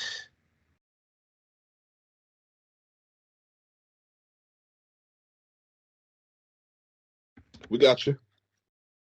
Yeah, it's all yours, man. We're good. Or your microphone went sideways. It says you're unmuted here. Yeah. Okay, all right, I'm unmuted now. All right, so yeah. Don't know what it was, but my microphone just wouldn't unmute for a moment. Yeah. I am going to be posting up the Hawk2 CoffeeZilla video for you to look at. Actually, it's a different. It's CoffeeZilla's other channel, so you can get more of a grasp on what Hawk2 is doing. But we're going to go into our other commercial sponsor, which is the 2020. What was the name of that vehicle? The 2025 Fagwar. No. It's the Fagwar Uranus 6969. Yes, that's right. The 2025 Fagwar Uranus 6969. That's right. For a very particular crowd. The car only comes in the car comes in a rather mysterious phallic shape. It's run by electricity. The car also vibrates and has certain attachments for the ladies. It's also electrically powered, which and it can run. And if you order now, you can get your certain Mega Spurg generator, which actually charges the car in a very warm and effective manner. But you do have to be around people with Trump derangement syndrome and have copious amounts of orange man bad in order for that to work. But yes, it's the 2025 chocolate brown, or it comes in 18 different shades of brown. 2025 Jaguar Uranus 6969. That's right. Enjoy the drive in your electrically powered spur-generated vehicle, wearing your tinfoil hat from Tinfoil Hats R Us, while pleasuring yourself with the protection of Orange Man Bad Hand Balm. That's right. The 2025 Jaguar Uranus 6969 coming to dealerships everywhere. Get yours. Just remember, they only come in multiple shades of brown. And with that, brown. Yes, brown. No. Yeah. Man, you missed the memo. You missed the memo. No, the Jaguar will also come in the wonderful colors of white, pink pastel, and blue pastel, just for those special members of the rainbow community. Oh yes, thank you very much. That's right. The Speaking of electric 2025 vehicles, Jaguar. speaking of electric vehicles, guess what I've seen on the road the past few days? You actually seen a Jaguar? Let us know, what does it look like? No, I've seen some Cybertrucks. Really? Yeah, I've seen like 3 or 4 of them lately over the past few days. Are they as curvaceous as Rachel Zegler's chest? Oh, it comes to that sharp little point at the top that can cut glass. That's about it. Ask them if they got their. Ask them if they've got their Donald that they've got their MAGA spur generator with them. Because that it generates its own electricity. And the only disadvantage being is that you have to be around people with Trump derangement syndrome in order for it to work. Well, I thought the Cybertruck, maybe it come in a few different colors. No, they've all been that silver metallic look. All of them. I had one color. I had one drive by me when I was in the city last time I was in. So there are a few around, and there probably are a couple around Calgary too. But I saw one drive past me on the white mud last time I was in town. But anyway, let's get on with the next topic here. That's right, the 2025 Jaguar. Yeah, the 2025 Jaguar 6969. That's not my anus. That's it might be your anus, but it's not my anus. Yes, your anus will thank you. And with that, we're going to go on with that next topic. All right. So, this one is really interesting. Dr. Disrespect. Now, Dr. Disrespect is not a guy. Again, I probably because I just don't follow the guy. He doesn't do stuff that I'm interested in. He obviously pissed a few people off, which for some strange reason. Well, actually, I wouldn't necessarily know for some strange reason. I mean, if you do this, and I mean, I know I've got direct experience because I have somebody who I have a full-time active hater out there somewhere. And I happen to imagine that V's probably got a couple of haters out there as well. They took his onesies away. We have to be careful with you, Bruce, because they might come for your GIMP suits. But they can have them all. I don't need them anymore. But yeah, Dr. Disrespect started out on Twitch, and what ended up happening is that somebody who he used to deal with at Twitch went to Twitch and said some stuff. Allegedly, Dr. Disrespect was involved with somebody underage, and they couldn't prove it, and they couldn't put it together. So what they did is they quietly went to Dr. Disrespect, and they signed a no disclosure clause, and they allowed Dr. Disrespect to leave and go over to YouTube, which is exactly what he did. Now, unfortunately, these people, and this is something that a lot of the online celebrities tend to run into, you just get an individual that just, and I have a feeling I'm going to eventually have to deal with an individual like this myself that just cannot not carry a grudge. Tried to get him booted off of YouTube. Now, what ended up happening is that he just basically revealed the information that he leaked the information of the agreement that Dr. Disrespect had made with Twitch, and he released it in a way that made Dr. Disrespect look like a pedophile. Now, of course, this immediately started to fall apart because Dr. Disrespect had the receipts, which is why Twitch quietly let him go and didn't make a big deal about it, because Dr. Disrespect did have the receipts, but somebody just didn't put two and two together or didn't bother to ask the people over at Twitch whether Dr. Disrespect had the receipts. And Dr. Disrespect had the receipts.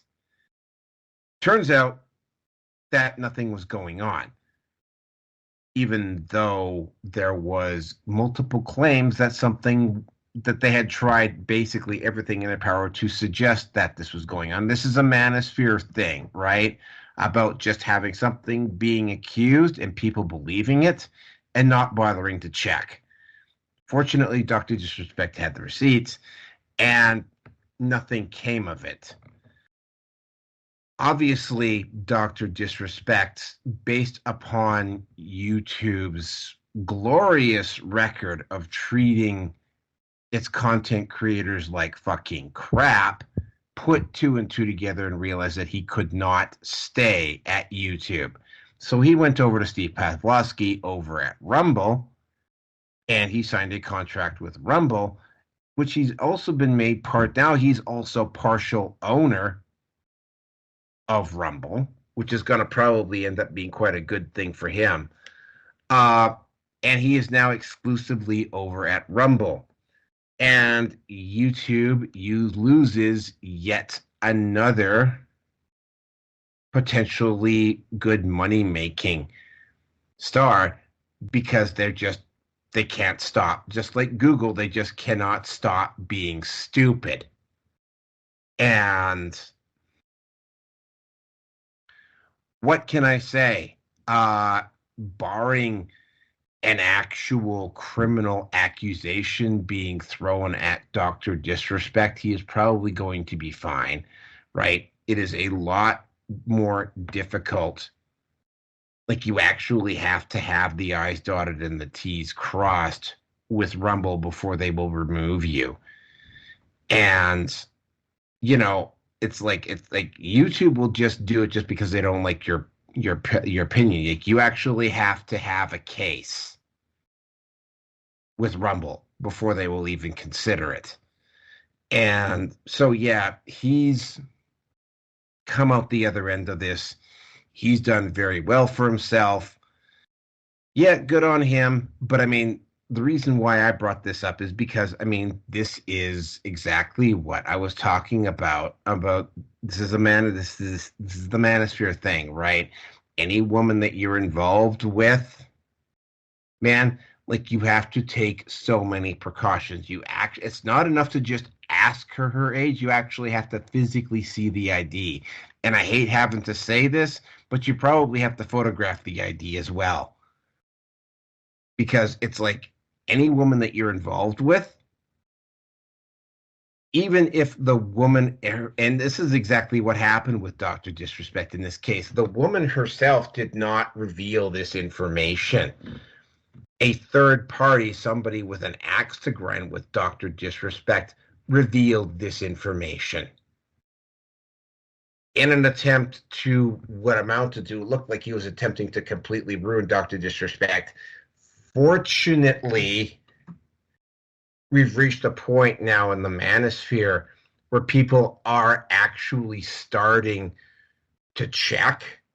And we're also reaching the point, in particular with YouTube celebrities and certain people, especially people who have spent a lot of time online and have had a lot of interaction with the manosphere. For instance, most of the major game in particular, most of the male gamers, game creators out there, most of those guys dot their I's and cross their T's when they're dealing with women now because of what happened with Gamergate.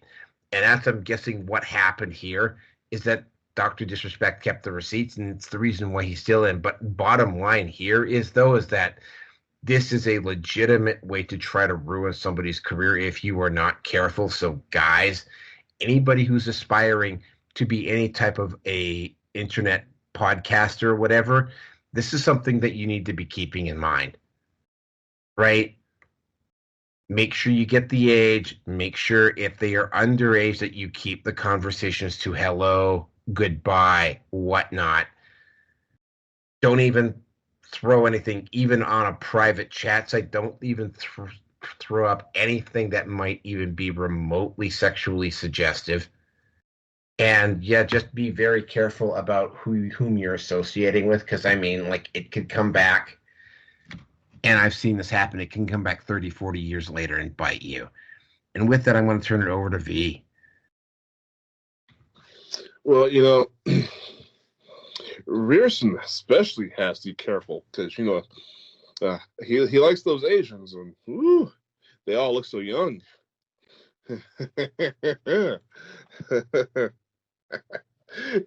Anyways, don't come back for that, huh?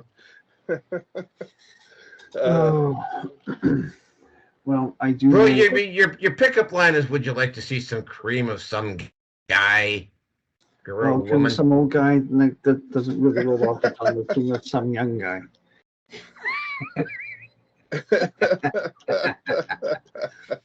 I do know that apparently in Japan that you have the women there have this.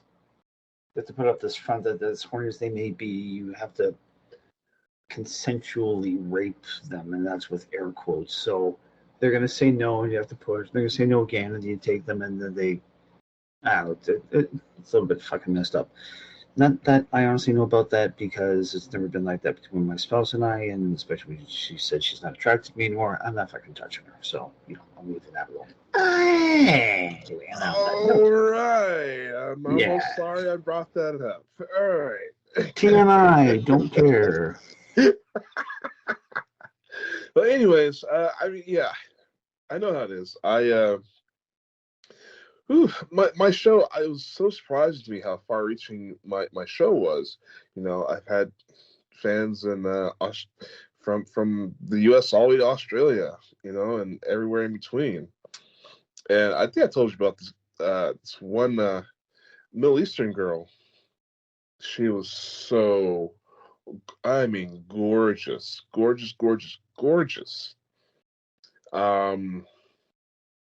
I mean, I can't tell you how gorgeous she was.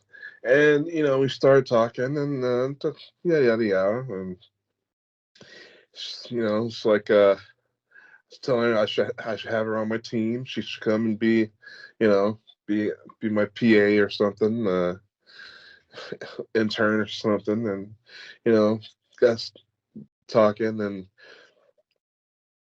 and it was very strange. It's like, you know what?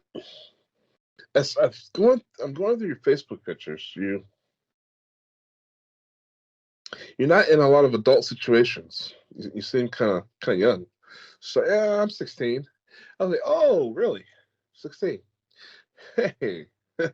So yeah, my show, Red Pill Hardcore Radio Show. Tell all your friends about it, and I'll catch you later. And like the next message I got from her, she's like, you didn't tell me that you loved me. I was like, wow, I just dodged. Oh my God, I dodged a bullet. Like she tried to cling me at the last second there. Like, why would I tell her that I love her? We didn't even have those kind of discussions. You know, I was buttering her up, you know, about what I do and what I like to do and how I like to meet people and how she should be on my team. And we didn't have any talks about being girlfriend, boyfriend. That didn't happen. Thank God. Yeah, she's like, you didn't tell me that you loved me. And like, I sort of kind of just blocked her. and it hurt so bad because, good God, that's the most beautiful Middle Eastern woman I have ever seen in my life. So, yeah, you gotta be careful with these things. I know I have friends friends in the industry that have been trying to hook me up with their daughters and their granddaughters. It's like, okay, how old are they? Yeah, that's what I thought. Wrong address, buddy. So yeah, I don't know. It's just when you're in the industry, when you're doing media stuff, I mean, people are just automatically gonna hop on your lap, you know, and so you gotta be careful. Uh, it's when it comes to disrespect, I don't follow him. I tried to jump on his bandwagon. You know, I heard about him a few years ago. I tried jumping on the bandwagon, and I didn't get it at the time that was a persona that he was putting on. It's not really him. I thought it was really him, though. And I was like, this guy's a douchebag. I don't like this guy. But when I found out it was just an acting thing, it was just a persona, I kind of got back into him. And by the way, the funniest thing in the world, he has the funniest 2 clips. I hope it's still on YouTube, where he. Okay, so the episodes of him that I was watching, he would be playing with some Asian people on the Asian server, and he would just flat out just go into some racist, like, fake Cantonese, fake Mandarin, fake Chinese. And it's like, and it sounds so convincing. So he's actually arguing with somebody who's speaking real, the real language. Well, he's just saying made up stuff, and there's arguing back and forth, and it's hilarious. It will seem like they understood each other, but they really don't. So I thought that was it was brilliant. And so upon trying to look for that clip again and show somebody else, I found a couple other clips where he's teaching you how to speak fake Chinese. What vowels to hit and what tones, and it is so brilliant, absolutely brilliant, masterpiece of entertainment. how to speak fake Chinese. It's hilarious. So I followed him for a little bit. I did come across. So I don't know, you guys. What you're saying is conflicting information to what I know. I do know that he did admit to cheating on his wife, and there was, some backlash for that, but he got back on the I horse. did know about that one, but it's not really relevant to the fact that he moved over to Rumble. Yeah, okay. I'll continue. And so I saw him again on another video where he's out of character. He's himself, and he's streaming this video apologizing to his fans because he said he was going to leave YouTube because of another situation concerning a underage individual, and he admitted to doing it. So that's what I'm thinking. Well, why do we have conflicting information? Because he admitted to doing it.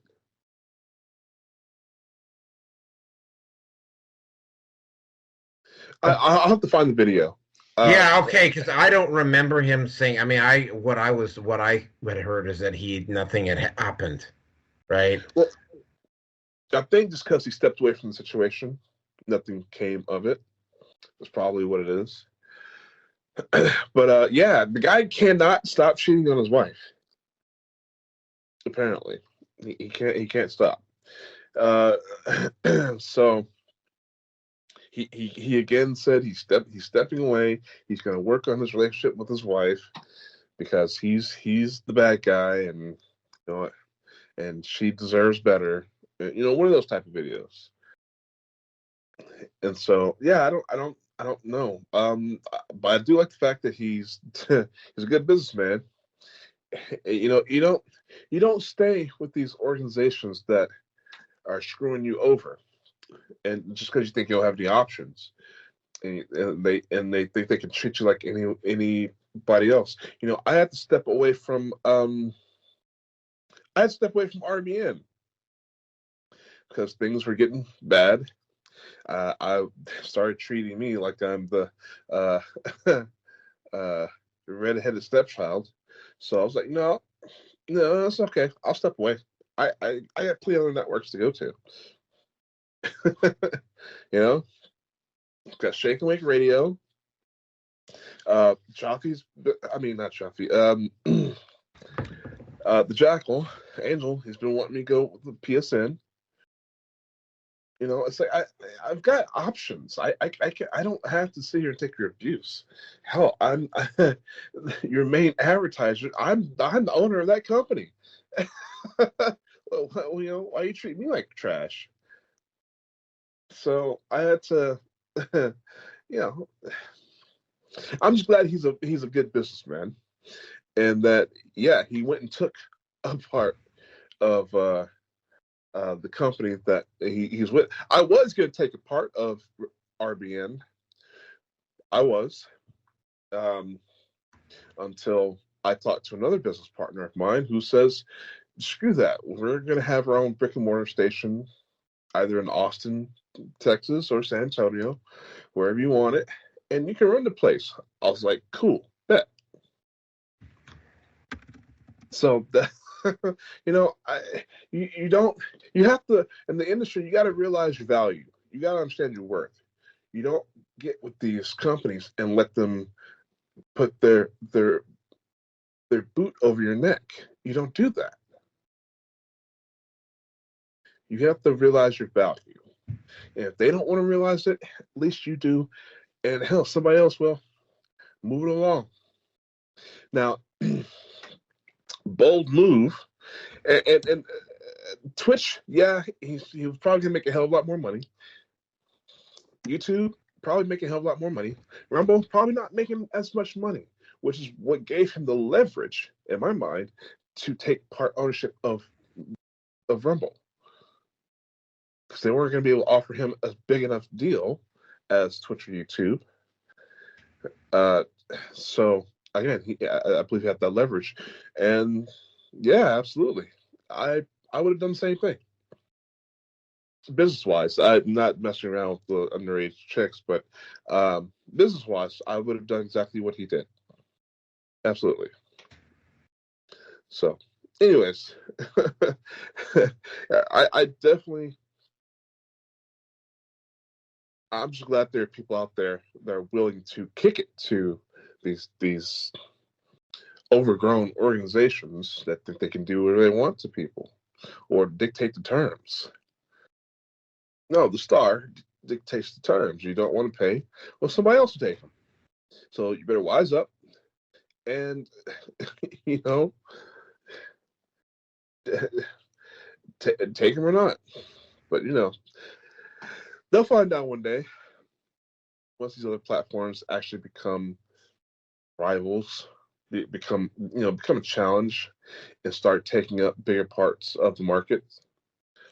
They'll find out. I mean, they're not going to care. I mean, just like what you were saying earlier, Naroki, YouTube is now wanting to charge people for uploading at faster speeds.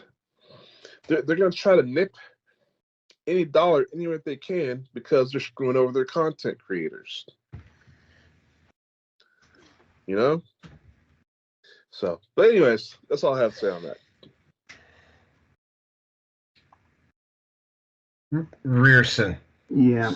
When we did talk about him before, I didn't know the first thing about him, and what what V has said about with him talking really there in a good way.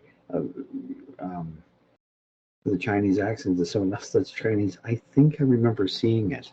Now, maybe I'm manufacturing memory. I don't remember, but I think I actually have seen it. We got to put it on the show. It's like a minute or two long. You can find it. I don't know.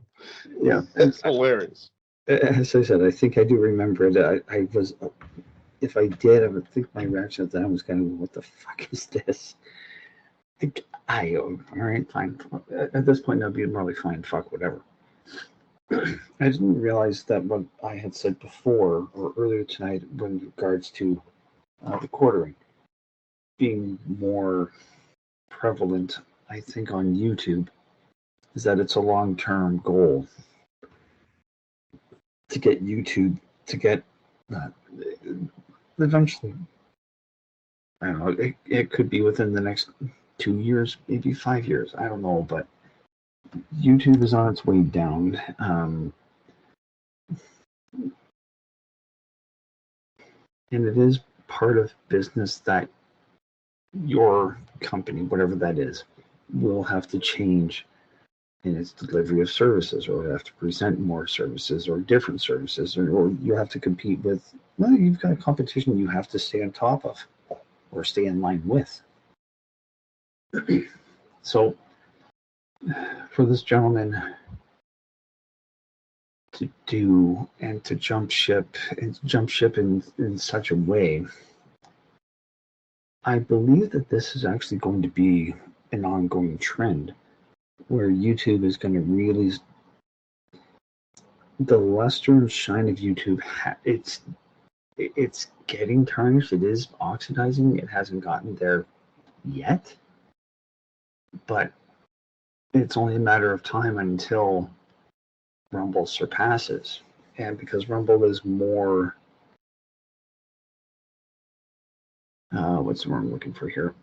Rumble is much more about free speech, although there are still some topics you cannot talk about. And I suppose that's where others would go to Gab, for example. I don't know, whatever the case may be, mine's wherever. It's, as Naroki has said, and I feel the exact same way. You know what? Good for him. He got out of a bad situation. I don't see Twitch. I don't know. I don't go there. I've never been there. What I have seen of Twitch has been in reaction videos. That's the extent of it. So I think it's safe to say that he sees the writing on the wall, not for him specifically, but probably for what YouTube is, or what YouTube represents. And yeah, YouTube is, and Google for that. Well, the YouTube operations of Google, they've reached their peak, and it's only a matter of time as they're going on the decline for Rumble to catch up to that decline, and it will eventually surpass it. And just like every empire that's been out there, there's the build up, there's the rise, there's the peak, and then there's the fall. So Rumble's not going to last forever either. So, but this would be, yeah, with more people like Disrespect going over or jumping over completely, it will take more work and effort and whatever else, but they will get there. So I'm not really worried about this, but I don't really care either. So yeah, got nothing more to say. Oh, let's get to the next topic. Is it what I think it is?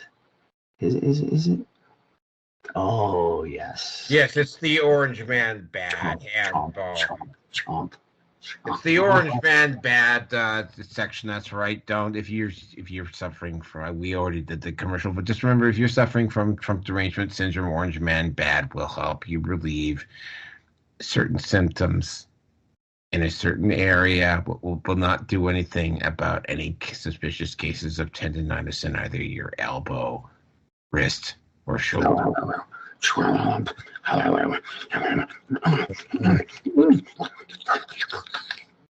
And on that note, I'll stop. However, in commemoration of the fact that Rearson decided to bless us with his presence tonight, we will have the Donald Trump gimp suit come out, which will be happily sent to you with proper size with your next order of the super large batch of the Orange Man Bad Handball. But let's get into the next topic here. Okay, so yet I got to point out that Joe Biden is still technically the president of the United States, and he will remain the president of the United States until January 20th. Everybody seems to be forgetting that until you actually start looking and you start notice that behind the scenes, for instance, one of the big things, and I haven't discussed it, and it's not on the list of topics here tonight, but one of the things that has been going on is that they are trying to move as much money to NGOs and to the Ukraine and to environmental groups and whatever. They're trying to transfer as much money as fast as humanly possible to these organizations before Trump takes office, because they know that the bank is going to be closed after the fact. I'm finding it very pleasant, though. And I mean, I'm saying this because he turned Trudeau into his little bitch, and we will be talking about how he joked about turning Canada into the 51st state on 4/12, which will hopefully be, well, if Jaffe gets a hold of me and gives me a date, it's going to be up in the air, but it's tentatively scheduled for tomorrow. That would be so awesome. Oh, if we could just annex Canada. Yeah. So but he joked about it. Trudeau had very little choice but to go running down. They had to go down, and he does actually get the honor of being the first foreign leader to meet with Trump. But he went down to Mar-a-Lago and sniveled his way into Donald Trump's office. It's not a coincidence that ever since he had this meeting with Trump, all of a sudden, just hold on a second. All of a sudden, you remember, and I don't know whether you were here for this one, but remember when they had those protesters in in Montreal just a couple weeks ago?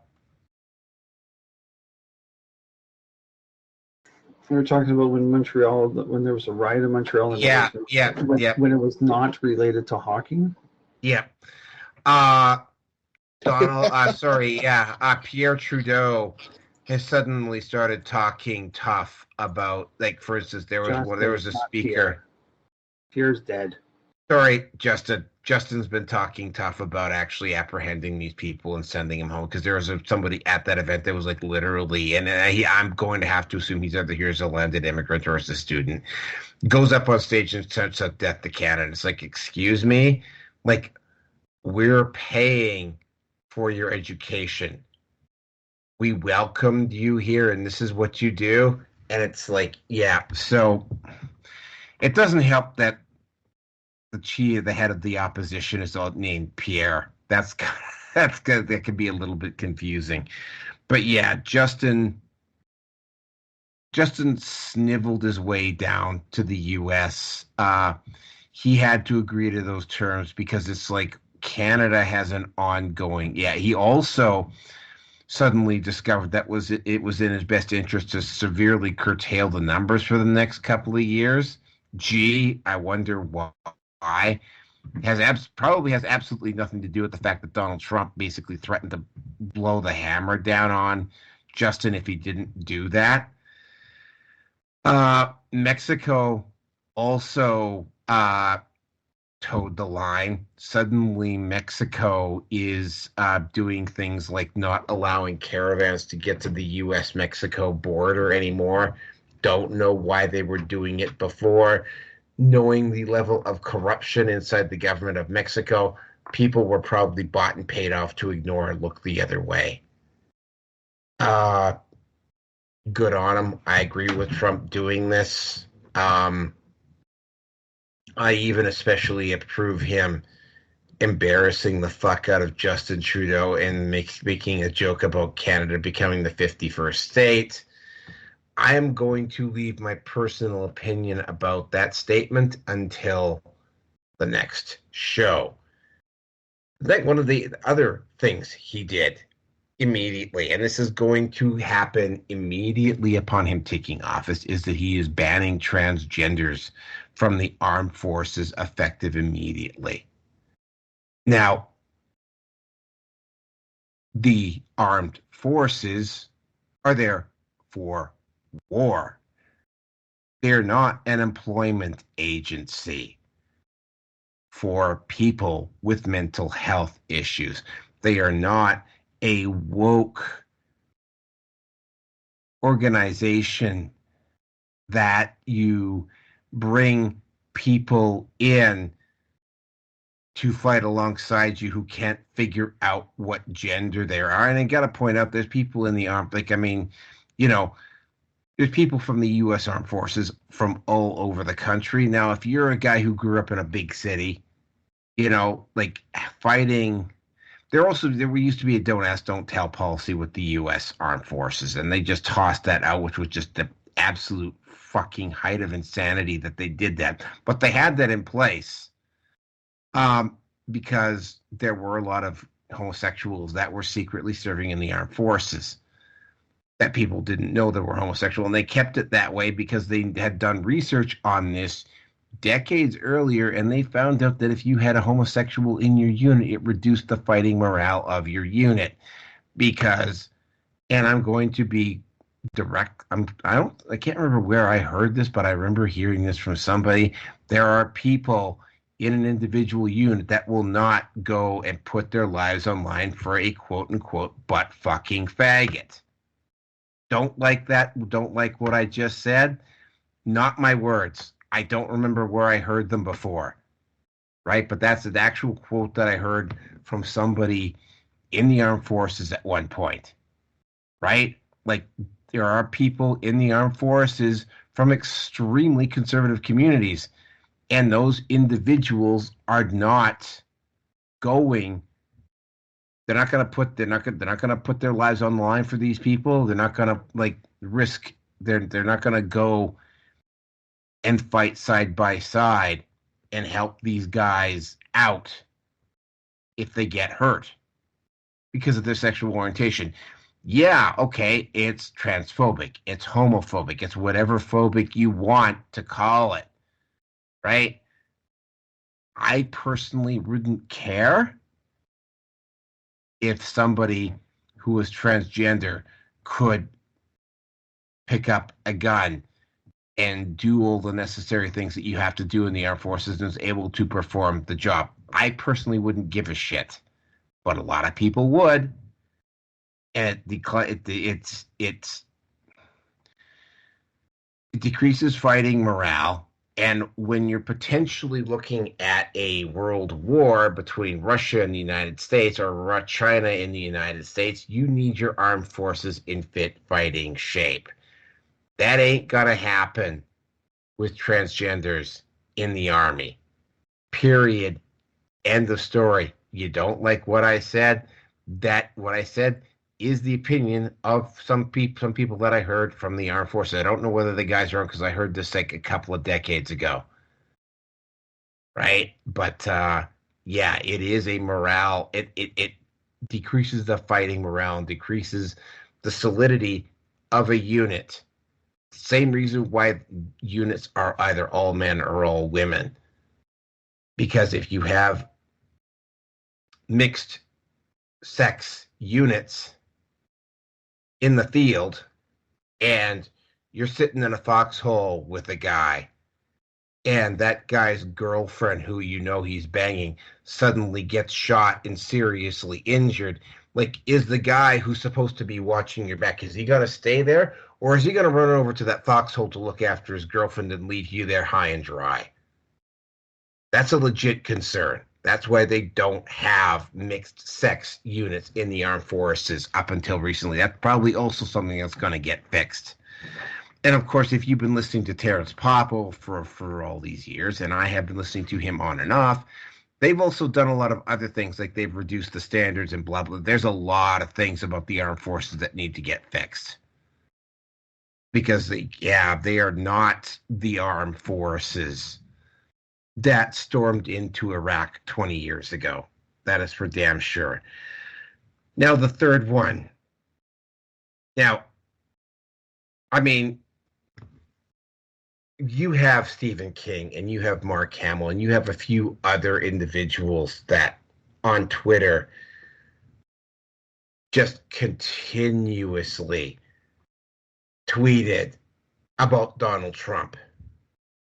But of all of the celebrities, the only one who practically swam in Orange Man Bad Hand Bomb and like literally every single thing that went wrong with the country, this individual, this director and former actor from All in the Family, Rob Reiner, would find a way to blame it on Trump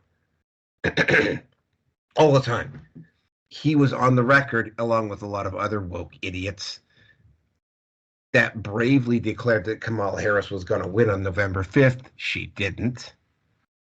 The fact that Rob Reiner had to check himself into a psychiatric ward because somebody he didn't like won an election tells me more about the state of Rob Reiner and where he is and where his head is thinking, and of course the bubble that is Hollywood, than it does about Donald Trump. I mean, if you're somebody that has to leave the country, Ellen DeGeneres, or you're somebody that, and this has been blowing back on a lot of celebrities. A lot of celebrities have had some really bad blowback for saying things and taking stands on Donald Trump this time, and justifiably so. But strangely enough, Rob Reiner, who was probably one of the worst when it comes to Hollywood, he literally had a emotional or mental meltdown and had to check himself into a psych ward because Trump won. That is bad. That is a person who obviously cannot separate politics from reality. That is also a sign that there are individuals out there mentally disturbed enough that some of them won't check themselves into a psychiatric facility. Some of them will choose to take action, and that those actions are not going to be particularly good. And with that, I'm going to turn it over to V. Yeah.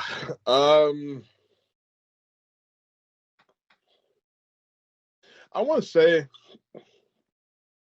Trump's decision. I mean,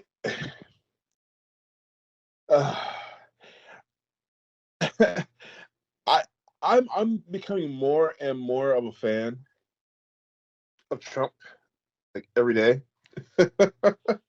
I mean, he's doing what he's supposed to be doing. I mean, the borders, yes, that's an issue that the Democrats just exploded onto us, and he knows, as a businessman, and let's face it, America is a business. It's not a country, it's a corporation. We don't have a king. We don't have a sultan. We don't have a czar. We have a president. A president is a head of a corporation. Okay? So here we have a guy who's been a president pretty much his entire life, and he knows what he's doing. Okay? Imposing sanctions and tariffs, and that's how you do business. If you got some bad actors that you're doing business with, well, you got to find them. You got to surcharge them. You got to put extra taxes on them. You just have to. If you're not playing ball, you're not doing what you're supposed to be doing, you got to start deducting from your pay. So he's right on with the tariffs. I agree 100%. And so the thing with the transgenders and the gays, that the first thing you said, Naoki, about the morale. Now, when I was in the Army, I'm all the way to, boot camp. Boot camp. I was in my company. We had a gay guy.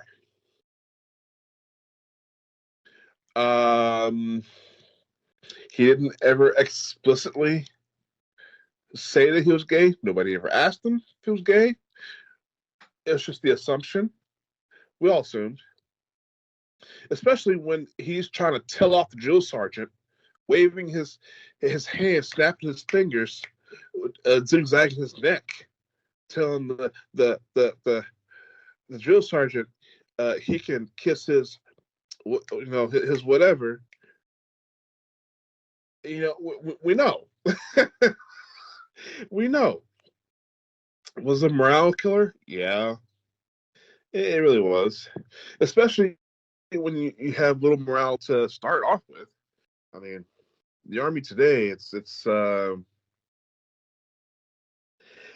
death cult. It's not a brotherhood of defenders of a nation. It's just a mercenary death cult.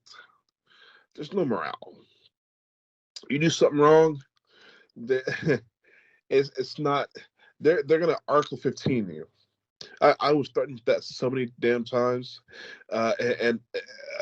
Okay, so in case you guys didn't know, in Article 15, basically they take half of your paycheck for 3 months.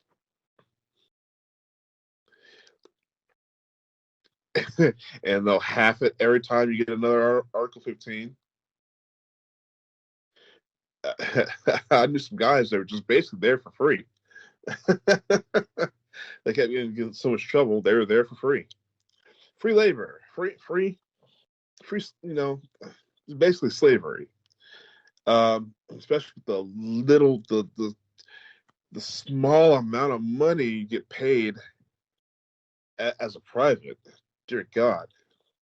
I know it was 2007 for me. Getting paid $806 a month. Yeah, that was abysmal already. So, anyways, morale already sucks. If it hasn't gotten any better than when I was in the Army, it sucks. You know what they did for morale? If they thought morale was too low, they got us all in the classrooms and they played a 15-minute video of an Apache helicopter shooting off missiles to AC/DC music. Like, no, dude. Why don't you guys talk about your experiences? Why don't you give a speech? Give something's worth something. So, but yeah, having this gay guy in the unit. Oh my God, yeah. It curtailed certain things that we had to do because the instructors had to go and deal with this gay guy with attitude. Being in the military already, it's a lot of hurry up and wait. You gotta bust your balls to get to some place where you have to stand there for freaking 6 hours doing nothing. So when you got a gay guy in the unit that everybody's making fun of, those guys got to get disciplined. You got guys playing pranks in the barracks. You got the gay guy trying to do stuff to you while you're on Firewatch. Firewatch is when basically you have two people who are awake while the rest of the unit gets to sleep. You basically have a 24-hour day. If that was your day, you're screwed. You're up from the morning all the way up to the next morning, and the next morning after that, you're up. So, Firewatch, people. Yeah, it's only two. So if you got stuck with the gay guy, well, ooh, rumors. Oh, what did you guys do last night? Ooh, oh, wow. I bet you had fun getting some neck last night, huh? So it's there's so many problems that come with having a gay man in your unit. And unfortunately, I have a emergency phone call I have to take right now. So, Rierson, go ahead.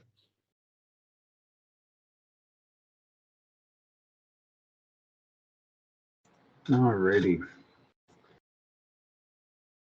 Okay, so let's see here. The 25% tariff to Canada and Mexico. You know,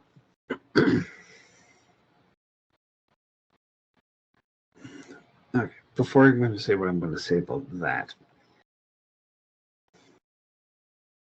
Trudeau, God, where do you even start with this one? He's been called out by Trump on at least two occasions of him being two-faced, and those are the words that he used specifically. I forget. I think he was with Angela Merkel, and he was asked about Trudeau's comments about at the G8 or the NATO, whatever the hell it was. And Trudeau was like, "Oh, I know. It was 40 minutes, and he just." And you know he's going to be at least 40 minutes late. Why? Because he's going into an unexpected press conference. Apparently, that was a big enough no for everybody else that was in attendance. And I've heard rumors that the equivalent of Air Force One in Canada, they do not have Wi-Fi on the plane. Whereas with this being Trump's personal plane or Air Force One, he's got so much that he has to be in touch with that it's instantaneous communication and probably TV signal or satellite signal, whatever the case may be. And yeah, guess what? Your buddy Trudeau just stabbed you in the back. And he called him out on it, as he should, as anybody would. If that was them that was affected by someone saying such things. Trudeau is not the brightest light bulb on the Christmas tree. In fact, I would consider it to be one of the dimmest. There's nothing upstairs. He might have gotten Mom's looks, but Mom was also very mentally inferior, and I've heard that she was basically a broken woman upstairs in her head. Anyway, with Junior doing what Junior does best, which is shoot his mouth off, and he's all fluff and he's all flair and no substance, I guess is about the only way to say it. And even his flair is dead now anyway.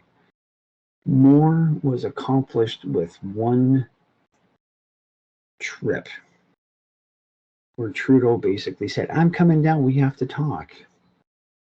And Junior played right into Trump's hands. Like, he came in at a position of weakness. Trump will... Well, the only way to say it, anybody that's going to fly off the handle, I mean, the first question I'll ask them is, have you read The Art of the Deal? No. Why would I? Well, there you go. So you are pretty fucking stupid. You're ignorant by choice to not try to understand how this guy thinks and how he operates. Yeah. you're the kind of person I'm going to listen to because your emotions are getting the better of you. Not to say that you and I haven't had those moments, because we do, but when you're dealing with someone of this caliber, not just of the elected position, but the expectation that he has going into negotiations, you do not come in on weakness, because he will eat you up. And of all of the things that I think that Trudeau is going to be remembered for, this tariff, this 25%, and here's the funny thing, folks. From what I've read, there are well over 100 rooms for someone to stay in. And Trudeau was told, yeah, sure, come on down. Yeah, we'll have dinner, no problem. Yeah, we'll talk. It'll, we'll da. Well, when you come down here, you're gonna have to get you're gonna have to find a place to stay. You're not staying here. So that was another point of genuine disrespect, not doctor disrespect, genuine disrespect. That got dumped. Let's face fact. That guy Trudeau just had that coming. Oh, he did for a long fucking time. I mean, I hear. I'm listening to this, and I'm like, for some strange reason, even as a Canadian, I in no way feel sorry for him. Mm-hmm. No, exactly, 100%. Like, he's done this to himself, but my opinion, it's like the third part of this topic. He's done it to himself. I fully believe that Justin is fully and thoroughly compromised. There's a lot of questions that need to be answered about the non-disclosure agreement as to what appears to be a very inappropriate relation with a young student, or a young enough student that was who was still a minor. And as well, again, I will point out his roommate that he had during college, I can't remember where it was, that guy got arrested for having kiddie porn and being a pedophile. There's one or two other people in his life that are also pedophiles. And if the rumors are believed to be true, people like Trudeau are put into power because they can be controlled. And I am of the opinion that he can be easily controlled because he's got, if he is, and again, that pedophile symbol on the 2015-2016 prospectus is an indication as to what he probably is like.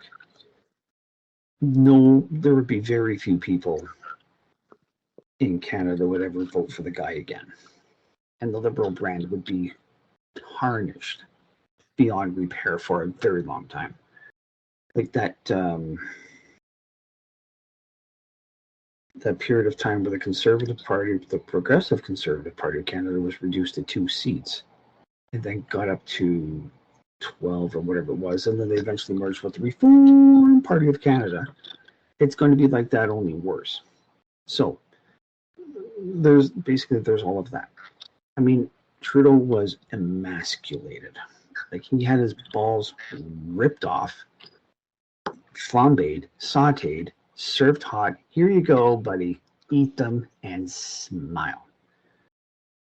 And so much was done with that 3-hour dinner before and after that all of a sudden everything that people such as you and I, Rookie, and other people that have been saying for a long time about mass immigration and too many of the wrong things. Oh God, there's just so much of all of this. I mean, Justin is on record for saying Canada has no culture and it's a post-national country. So with everything that's been going on, he's just following the playbook of his puppet masters. That's the nicest way I can say it. So I'm going to go back to something that was posted on X as well. Someone had posted to Elon, "Hey Elon, what are you going to do to help Canada? Can you help us get rid of Trudeau?" And he basically said he's not going to win, or he won't be reelected. And that was 3 or 4, maybe 5 weeks ago, something like that. Maybe as much as like a month and a half ago. I don't remember when. I think that this is basically what was going to happen. Now, I can't prove it, but that's my opinion, is that they knew something like this was going to happen. So there's all of that. Anyway, I'll move on now. Trump announces ban on transgender personality. Yeah, I'm sorry, but if you do not have, okay, how's the saying go? The only thing that's keeping the New World Order, the elites, the likes of the WEF from fully taking over the world is America. America's the last bastion of defense. And if they don't have an army, if the US of A does not have an army, a competent army to protect its borders, much less go where they may be needed, whether it's part of the what's what I'm looking for here, whether it's part of the being the police state for the New World Order. Having a demoralized population is one thing. Have a demoralized military, people leaving with the forced vaccinations, which, as far as I'm concerned, was all planned and executed. If you do not have a military that is there to be able to defend your country, you have no country at all. And that has been the slow, deliberate changes that have been going on over the last 8 years or so. I mean, Richard Levine suddenly now becomes Rachel Levine and whoever else. Most people have issues, but I think they're all part of the same group of people that are there to undermine the United States, the USA anyway. So for that, and as well, not just transgender not being allowed or not being allowed in the military, but for biological males to not compete against biological females unless it's a mixed sport. That's also been thrown out there as well too. That's effective immediately is going to be in effect. So that's not surprising. Like, this really is not surprising for me. I'm sure there are a lot of people that will lose their fucking shit with what I have to say about it. You know what? I don't fucking care. And finally, Rob Reiner. Don't be surprised if Reiner's name gets thrown out there for being an attendant at Diddy parties or parties like Diddy. So is he checking himself into a psychiatric ward? Yeah, sure. I mean, those that scream the loudest have the most to lose. And by extension, I wouldn't be surprised if Mark Hamill was also an attendant to some degree or another. So is this an excuse for Reiner to try to evade prosecution because of mental instability or not mentally competent? Hey, you know what? It's quite possible. I mean, I've heard that Ashton Kutcher has left the country. There's rumors I've heard that DiCaprio's also left the country, and I kind of talked about that as well too. Would I be surprised that would I be surprised that he was really tight with Diddy, given his constant need for having a girlfriend that is no older than 25? I don't know. You tell me. Actions speak louder than words, so we'll see. We will see. So I got nothing more to say on this one. I mean, this was actually. Yeah, go ahead. Well, now that I'm back, yeah, I want to finish up what I was saying. Okay, sure. Okay. Let me just put this one last word in here before, and then the mic's all yours. This, to me, the 2024 election was the last kick at the can to begin to right the ship for humanity across this plane of existence. And if they didn't get it, the shit that we're going through right now in Canada and wherever else, it would only get worse. So I got nothing more. So V, by all means, continue. Yeah, I don't know nothing about Rob Reiner, but I don't know anything about Rob Reiner, I should say. But so continue on with my experience with the gays in the military, because I had to switch several units. You know, it happens. You know, different people get switched to your unit because of conflicts of wherever they are. I've had a guy come to my unit, the last unit I was in, because it was like the bad unit where the bad people go. There's one guy waiting he was sent to our unit because he was waiting to go basically to jail.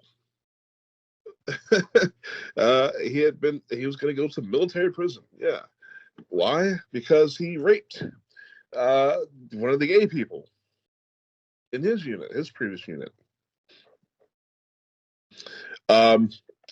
Something that I didn't actually witness, but actually, people have been, like I said, been moving into the unit with their stories, and when there's a company and you got a gay guy in your platoon, sometimes they will get gang raped.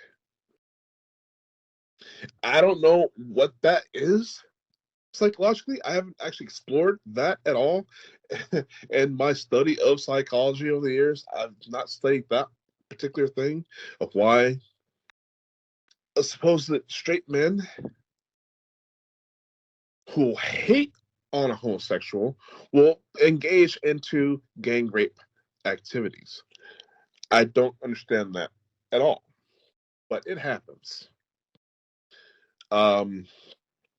So, and also, it is not unknown for a gay, let's say you got a private, and one of the sergeants will take advantage and start to have a relationship with the gay one, with the gay underranked.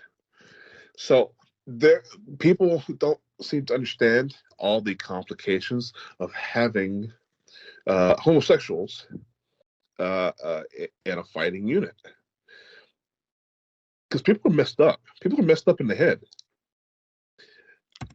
I don't get why if you supposedly hate homosexuals, why are you gonna rape one? I don't get it. So there's so many dangers. There's so it's chaos. It's turmoil to have a gay person in your unit. I know from firsthand experience. So I don't think these people who want, gay rights, gays in the military, yay! I don't think they, on paper it sounds great, sure, equal opportunity. But when you're actually in that position, when you're actually in that position, in that scenario, only bad things come out of it. I've talked to female Marines who have been gang raped by their units.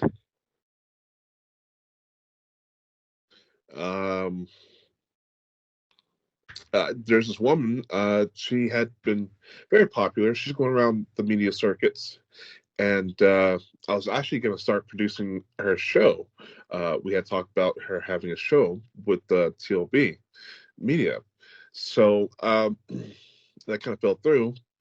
But yeah, I mean, gorgeous Latina girl. She had joined the Marines when she was 17. And yeah, basically got put into these situations where she get cornered in by a bunch of dudes and they would just gang rape her. So I don't know. Maybe they stopped putting saltpeter on the foods. I don't know. I was not particularly horny when I was in the military. Even I went to Fort Jackson. That was where I went to boot camp, and that's where I was based. And that was a co-ed campus. Yeah, did I have the baddest chick in my company? Yes, I did. Oh yeah, we'd fool around. We'd go into the broom closets. We fool around. But some dudes get so hard up, you got the females there that look more manlier, more dudeish than them, and they'll end up getting together anyways. So when you mix sexuality with violence, with war, I mean, sex is in its own right is a form of violence. Okay, so when you clump these things together, you don't delineate. You don't separate these overly overlapped issues that can cause problems. Well, you got problems. So, anyways, that's all I have on that. Hey, Roger. Hello, sorry I'm late. I actually accidentally fell asleep.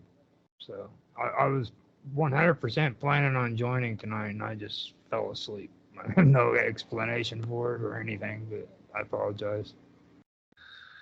Okay, well, we are finished with topic 5. You can jump in because it's a gaming topic for the last topic. So nice timing.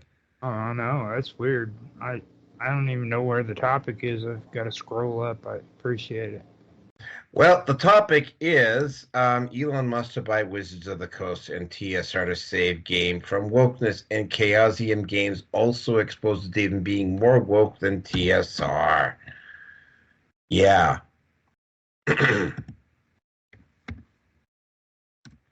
wish I was making that up, but I'm not. Okay. So, yeah, last topic here. I'm sure we're all going to have well, maybe not quite a bit to say on it because we're getting damn close to 3 hours here, and I would like to get to bed at a decent time here. It has become very, and this happened quietly behind the scenes, that the gaming companies have been completely taken over by the woke, the rainbow hair crowd, or as I like to call them, the fucking indoctrinated idiots who literally have to have everything. This is why it's called cultural Marxism, which is why Wikipedia took cultural Marxism off of its definitions. That everything has to be an expression of the dominant culture or political belief system. And what happened, as we covered this last week, was the fact that TSR came out with this book, The Making of Dungeons and Dragons, in which they absolutely just roasted Gary Gygax. And the way this book was worded, it was like whoever wrote it was clearly not around at that time. It was clearly out of touch with the realities of how the game played. Because I mean, I designed a whole world at one point for my game. Rearson was waxing poetically and beautifully about how I managed to take half his money in the town of Freeburg, although he called it Taxburg. Or as we like to call it now, Canada. Yeah. The whole thing. But I mean, it got even worse. The book itself, and again, right, there have been non-white gamers that have explained, and in particular African Americans have explained in great depth. In fact, there's a couple of videos on YouTube that explain this about why it is Dungeons and Dragons didn't really take off with minority communities back in the 70s and the 80s, and they were legitimate explanations and reasons. And racism wasn't part of it, but the way they had written this book, they just explained, they did it because they were racist, and Gary Gygax was a racist. And they reduced all these gods from all these. Let's say, remember deities and demigods, right? They had the original book, Gygax took some creative liberties, which is why he was actually booted from TSR for a while, then brought back.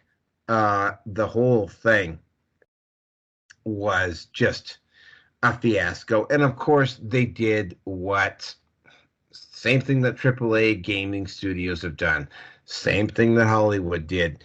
Instead of going, oops, yeah, we shouldn't have done that. Instead, they decided to double the fuck down and dig themselves in even deeper. Now, here's the thing. Wizards of the Coast is nowhere near as expensive as Twitter is. Elon, especially since he's not in MSN, they've come out and officially said that MSNBC is not for sale. Elon actually does have the money, and he also was obviously a gamer at one point. But Elon has the money to buy Wizards of the Coast. Technically, he might even have the money to buy out Hasbro. And given what he now knows about the situation culturally, he is actually seriously considering it. Haven't looked in too much more into the story, but apparently he has made inquiries into the price. If you go on to Threads, or if you go on to Mastodon, or if you go on to Pedo Sky, aka Blue Sky, you are seeing that they are just literally losing their shit over Elon Musk right now. But I mean, the problem isn't just confined to Dungeons and Dragons. Chaosium Games, which has got Call of Cthulhu, and we all know, of course, that Call of Cthulhu is an absolutely totally idealized game, which is completely set up for woke, because that's what Cthulhu is woke. And literally, the new rule book for Call of Cthulhu, there is like an entire section in the book about how middle and early and late 19th century Victorian culture dealt with transgenders and gays. Like that was somehow an important part of the game that they had to put into the new rules. What actual... That's like asking, like in some video games, why it is that they have to have pronouns. I mean, I've reached the point myself when it comes to pronouns that if I see somebody, say on LinkedIn, sending me a friend request and I see they got pronouns in their profile, I just say no immediately, unless I know the person, like personally know the person. Like I will say no. And yeah, apparently the board, the RPG games, as opposed to the video game problem, the RPG gaming sphere has been corrupted, has been silently corrupted way past where comics have gotten, way past where movies have gotten, way past where video games have gotten. Like it's just completely rotten to the core. And again, you know, what's going to happen is that either these games are going to go broke. They will go broke. They're going to go broke, or there's going to be situations like, for instance, like Elon Musk buying. And I'm really hoping he does buy either Hasbro or Wizards of the Coast. Because, I mean, in particular, and I said this before about Wizards of the Coast badly needs a shakeup. The individuals at Wizards of the Coast who removed Jeremy Hembling from the Wizards of the Coast, the official Wizards of the Coast community, because Jeremy Hembling was calling out the fact that there were pedophile judges hanging out at Magic the Gathering gaming tournaments to get access to boys, and the Wizards of the Coast refused to do anything about it. Those individuals at Wizards of the Coast not only need to be potentially be fired, but they need to be investigated for sex crimes of some type, because I mean, I'm almost certain that they were complicit in what was going on. Now, we had V. We're going to go V, Roger, and then Rearson, and that'll take us out for tonight. So, V, you're up.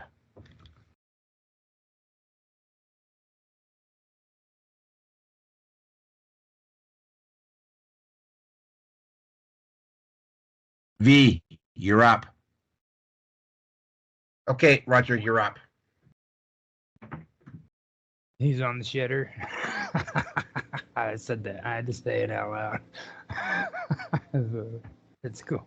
Well, the thing about it is with Wizards of the Coast, like first of all, they're like out of Washington. You know, they're a part of that Seattle movement, and the thing with them, it's kind of like what I said.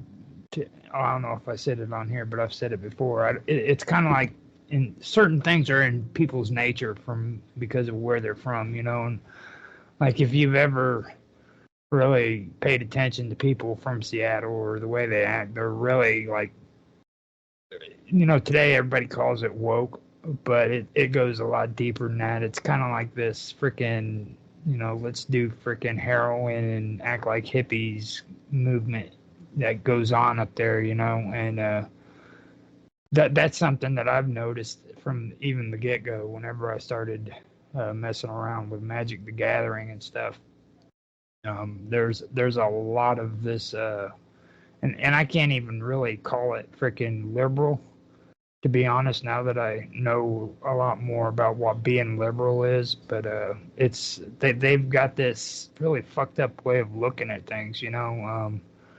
And the weird part is like the way they came up with their name, you know. I mean, whenever freaking they came up with like Wizards of the Coast, the name itself came out of another game that the dude who created Wizards of the Coast was playing at the time. You know what I mean?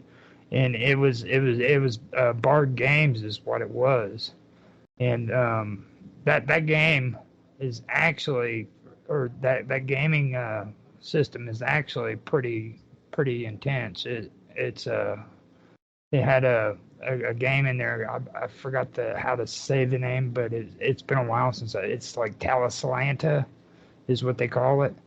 And that was the game that he was playing, and he ended up freaking making the name Wizards of the Coast because he was going through the Wizard's Guide to it when he came up with the idea of doing this thing, you know. And the thing that is really so upsetting about it all for me is like with TSR, you know. TSR, when they started Dungeons and Dragons, they didn't freaking come out and have like millions of dollars for it. I mean, they had maybe $1,200 that they did, and they started it from their freaking garage.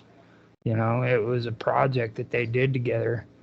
So this was something that was built from scratch, from hand up. You know, this is kind of like what oh god, I'm having a brain fart again. This the guy that did Marvel.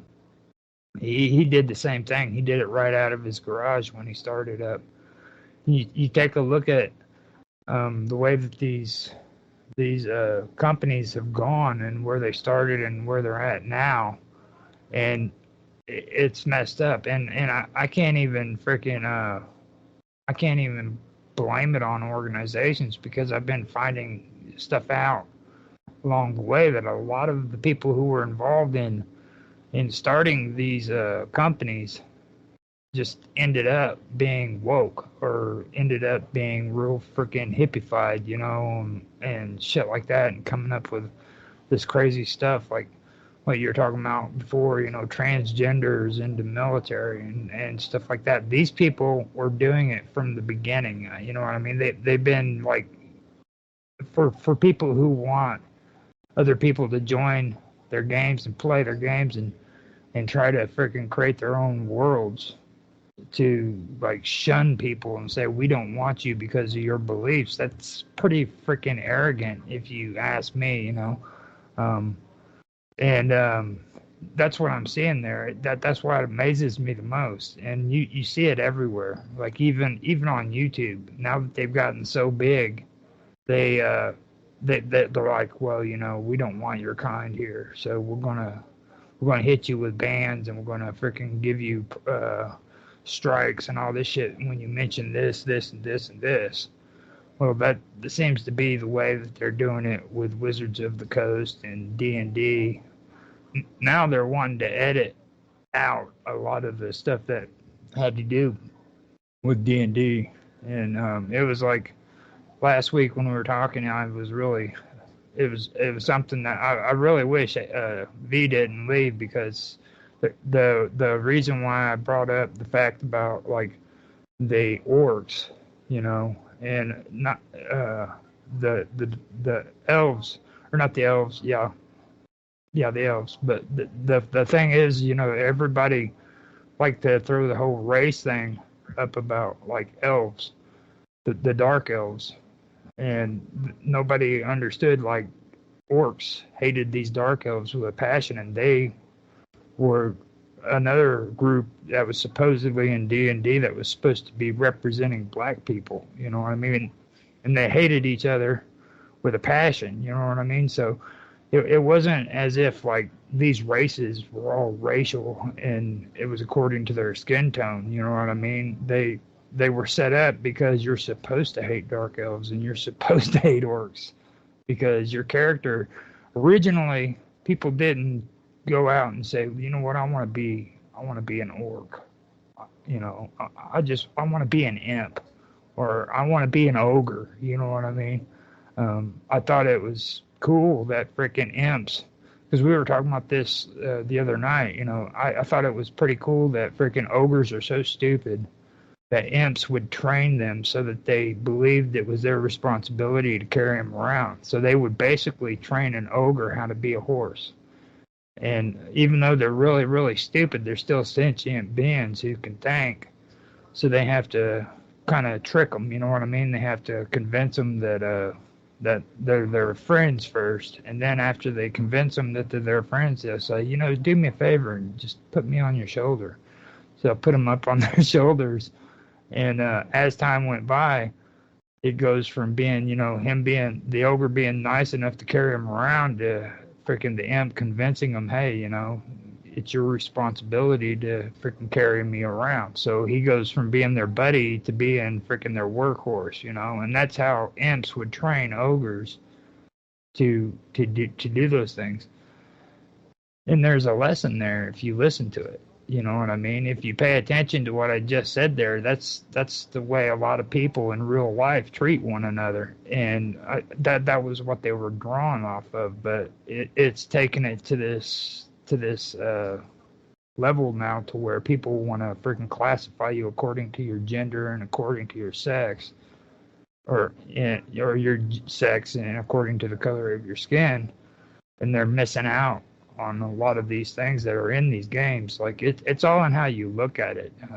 There's a lot of imagination there too, because I really enjoy writing.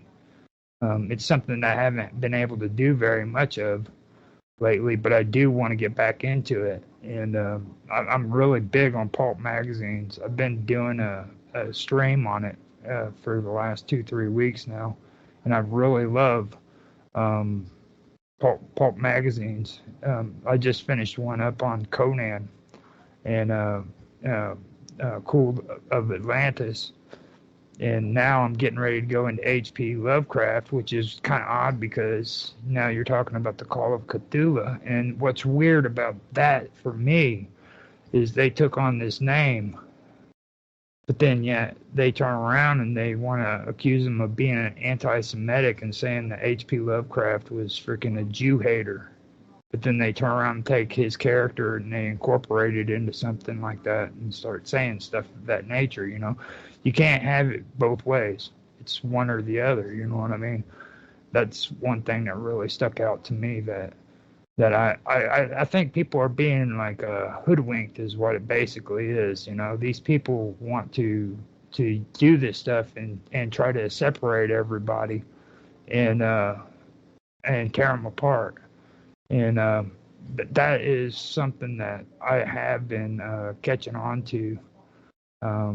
Body Count is a band that I really like, and everybody, calls Ice-T a sellout and everything. But if you ever get a chance, go in and listen to some of the stuff Ice-T talks about when he's singing for Body Count these days, because he tells you straight out the way it is. It's not a black thing, it's not a white thing, it's a rich thing and a poor thing. They don't care about what the color of your skin is. That all they care about is the freaking money that you got in your pocket, and that's it. And I can agree with that. I think that is true, So with that, I'll go ahead and shut up. Roger, you know what? So many salient points there. Like, you brought up so many points there. That should be an entire show. I should just dissect what you said, each points that you made, and because each one deserves their own branch of discussion. I like how you brought up Ice-T, because I remember watching his show. He had a TV show. I think it was called Black and White. Mm-hmm.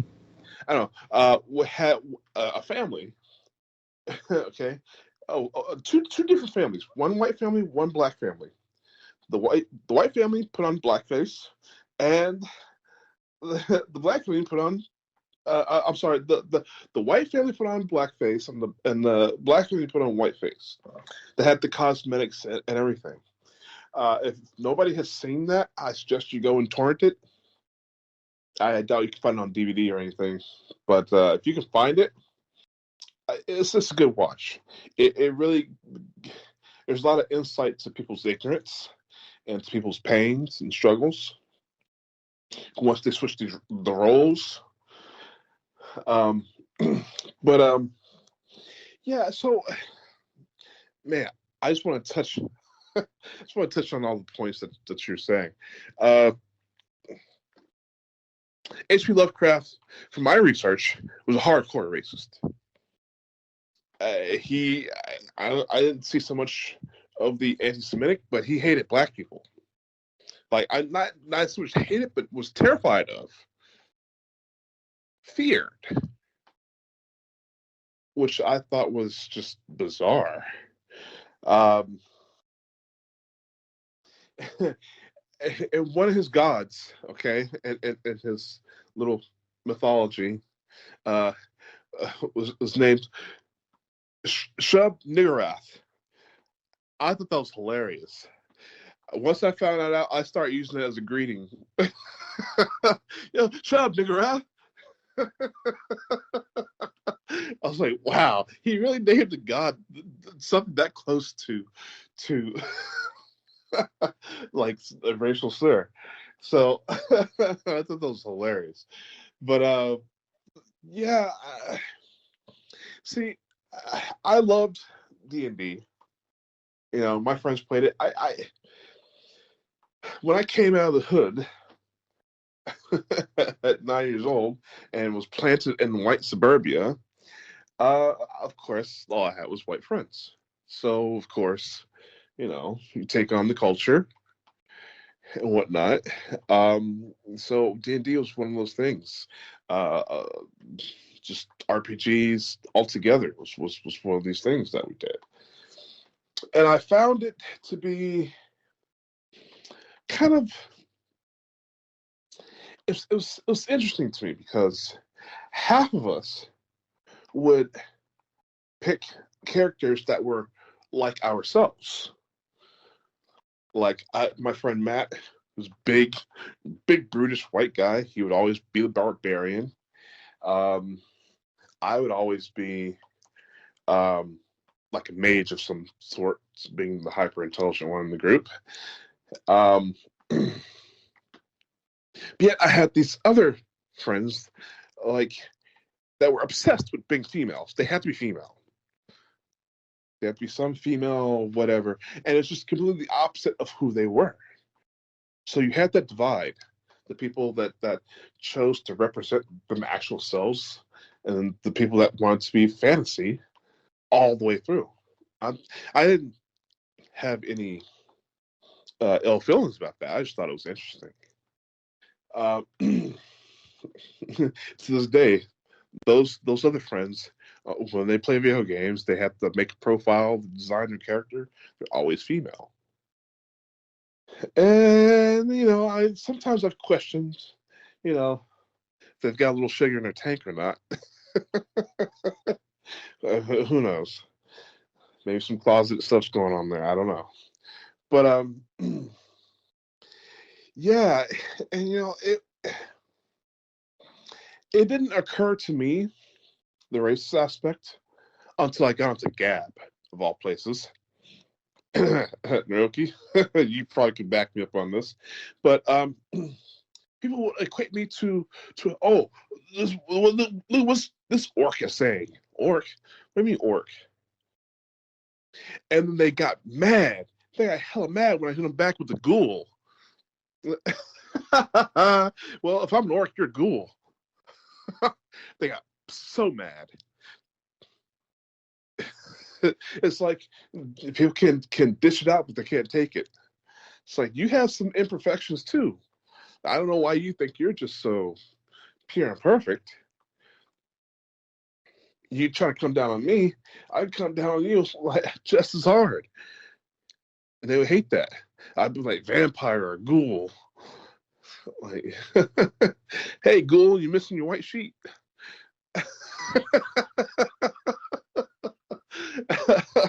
I'm not a racist, but it was just fun messing with these people because they're idiots.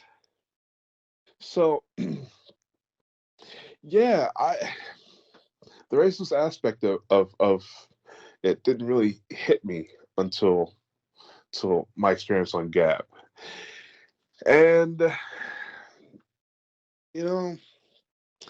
it's fantasy. It's supposed to be fantasy. It's not supposed to be something to judge people about in real life. Okay? It's just fantasy, role-playing game. Fantasy. You have these groups that are opposed to each other. But then again, you have a merry band of people who are all different, right?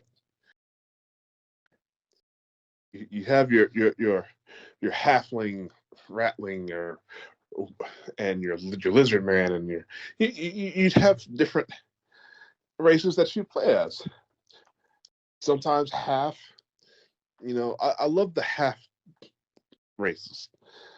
I always did a half race myself. So, I guess it's kind of a reflection of society. Because you do have those groups of people who do come together. They're all different. All ethnicities, races, sex, and so forth, that come together and have a good time and live life, go through the hardships together. And then you have those homogenous groups out there. And they faction together and they war. Okay.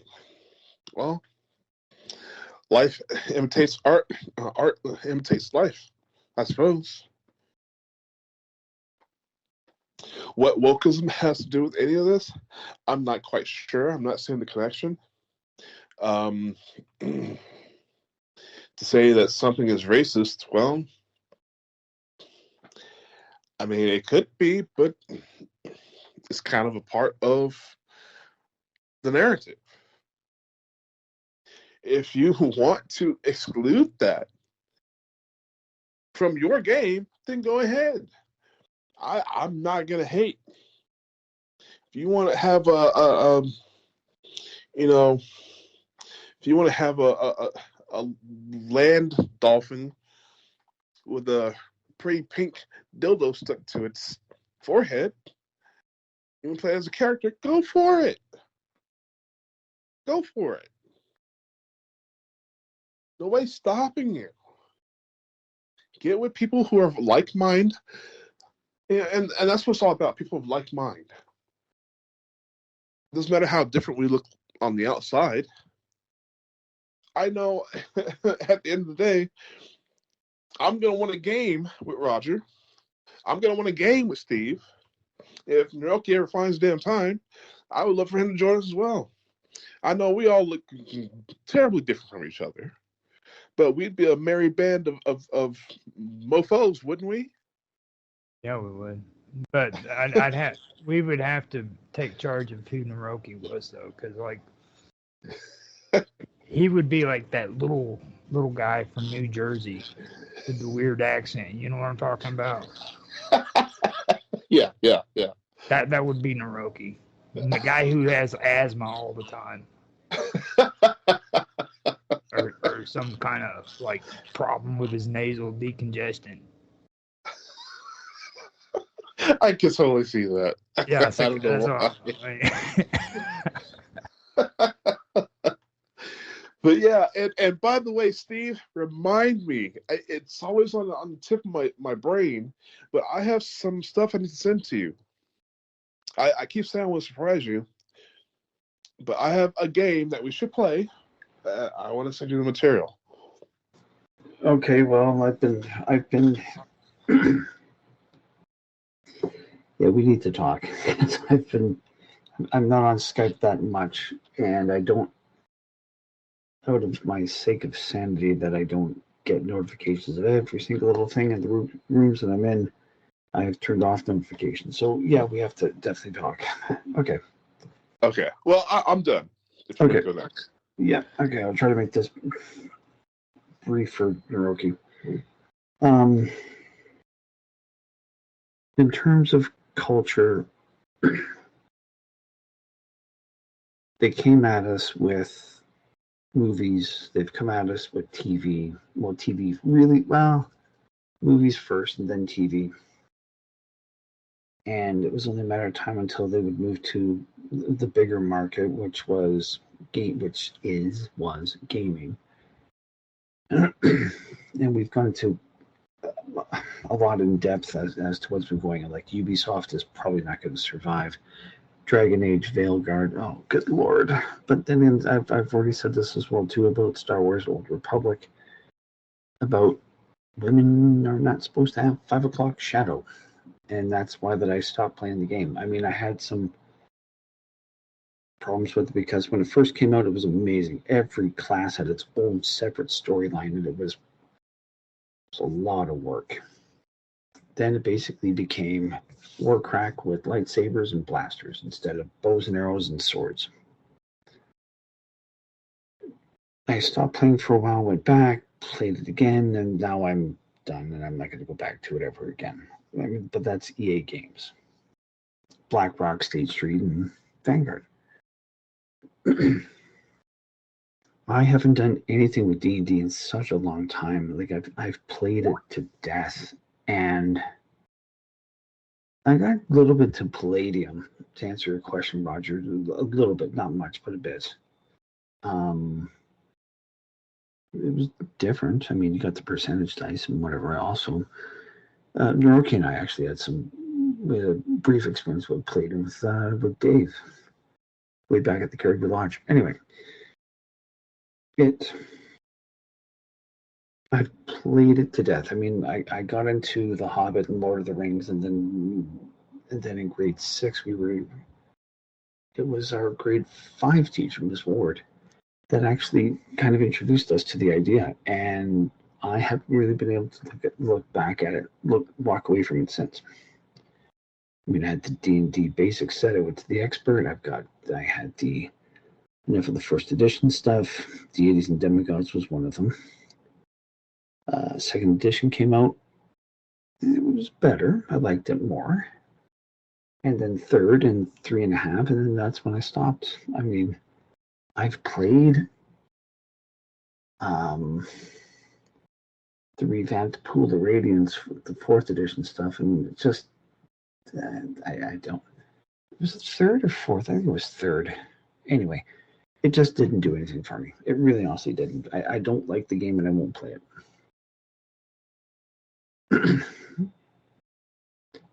But what they've done in terms of completely disrespect Gary Gygax and show me someone who doesn't have a flaw, and I'll show you someone who isn't real. And it's not it really should not be surprising to anybody that these Marxists are doing what they can to change the history of, because it doesn't suit their narrative, it doesn't suit their feeling, it doesn't suit their whatever. Their issues. They have daddy problems or mommy issues, or I just didn't get enough attention from mom and dad, specifically, whatever the case may be. I don't know. I don't really care. And I've had enough of it. And I'm glad that I didn't get into it. Or I'm glad that I walked away when I did, because I had enough of it all. And at some point, I don't know what Elon did, but then again, I don't think that Elon is Elon. I've got a picture I'll have to post up just to kind of say, yeah, this isn't him. But that's another story.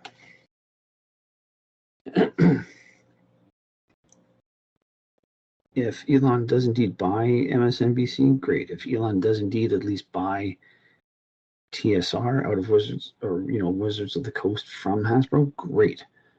And if he's going to keep doing that, I'm hoping he's going to buy Star Wars away from Disney, and then they can start all over again and fire all of those dumb fucks. And if I was working for Wizards of the Coast, and I was part of the woke crowd, I'd be shitting bricks right now, because we saw what he did. We saw what he did to Twitter. He got rid of 80% of the staff, and I'm pretty sure most of them are useless. And let's not forget as well, too, folks. He's going to be in charge. He's going to be in Vivek Ramaswamy, whatever the guy's name is, are going to be cleaning up, in theory, the government to get rid of at least 50% of the bureaucracy. I mean, there's nothing more permanent than a temporary government program. Let's not forget that saying. So, for Wizards of the Coast to get the attention of Elon, it's not a good thing. It really honestly isn't. But I won't have any sympathy for him when this all starts to go down. Now, am I going to go out of my way and buy anything from Wizards of the Coast? No. I've been there. I've done it. I'm much more interested in Star Wars than anything else. And I mean, I've acquired as much of, I think I'm missing one, maybe two adventure books from the Fantasy Flight King stuff of Edge of the Empire and Force and Destiny. And they've just re-released everything as well too, so maybe I'll just get the new stuff instead and try to sell the old ones off. But it'll be great. And I think that this will probably be it'll be an amazing wake-up call, I think, to tell the wokesters that since you've made no platform sacred with your attempt of indoctrination, common sense, or someone like me that's got the power to basically begin to right your wrongs, your days are numbered. So I hope that he does go through with it. I hope that if Hasbro is not going to let Wizards of the Coast go, that he just buys it outright somehow. Don't know. It will be great, because my honest opinion is that it needs to be done. It has to be done. So we'll see. Time will tell. And again, it's not the platform that it's the platform that I've grown out of. And for the record, I've preferred to play psionics, and I've always enjoyed the idea of playing a monk. So.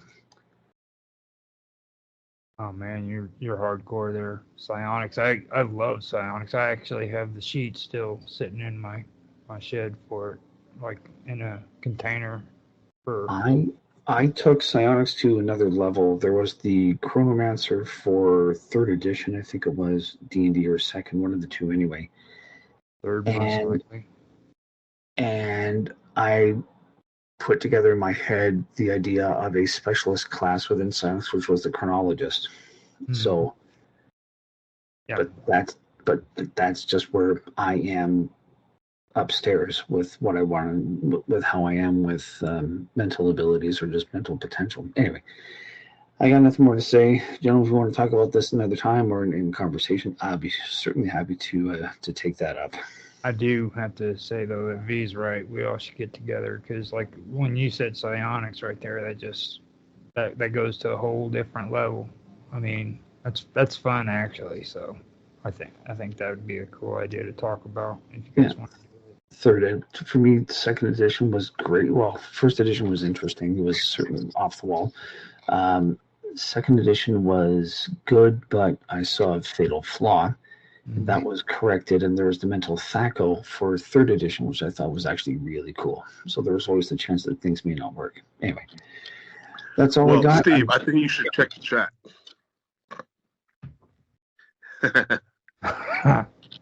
I'll be honest with you.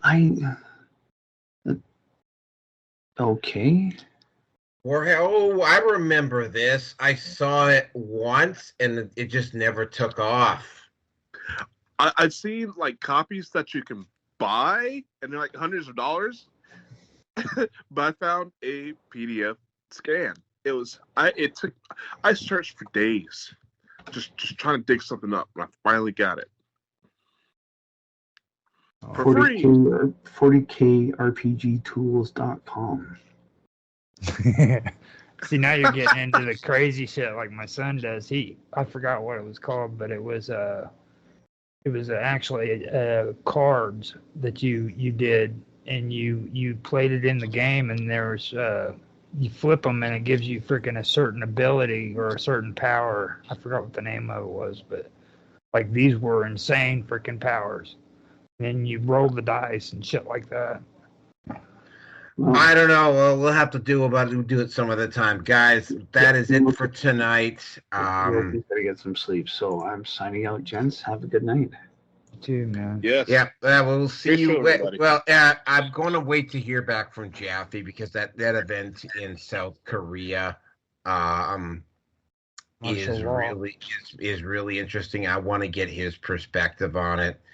So if I hear from him tomorrow and he's available tomorrow, we'll go tomorrow. If not, we'll try to work around his schedule. He's been bitching with me because I have a hard time setting something up with him. So yeah, let him know that I absolutely, because of what happened in South Korea, I need to have him on. Yeah, I'll see if I can get in touch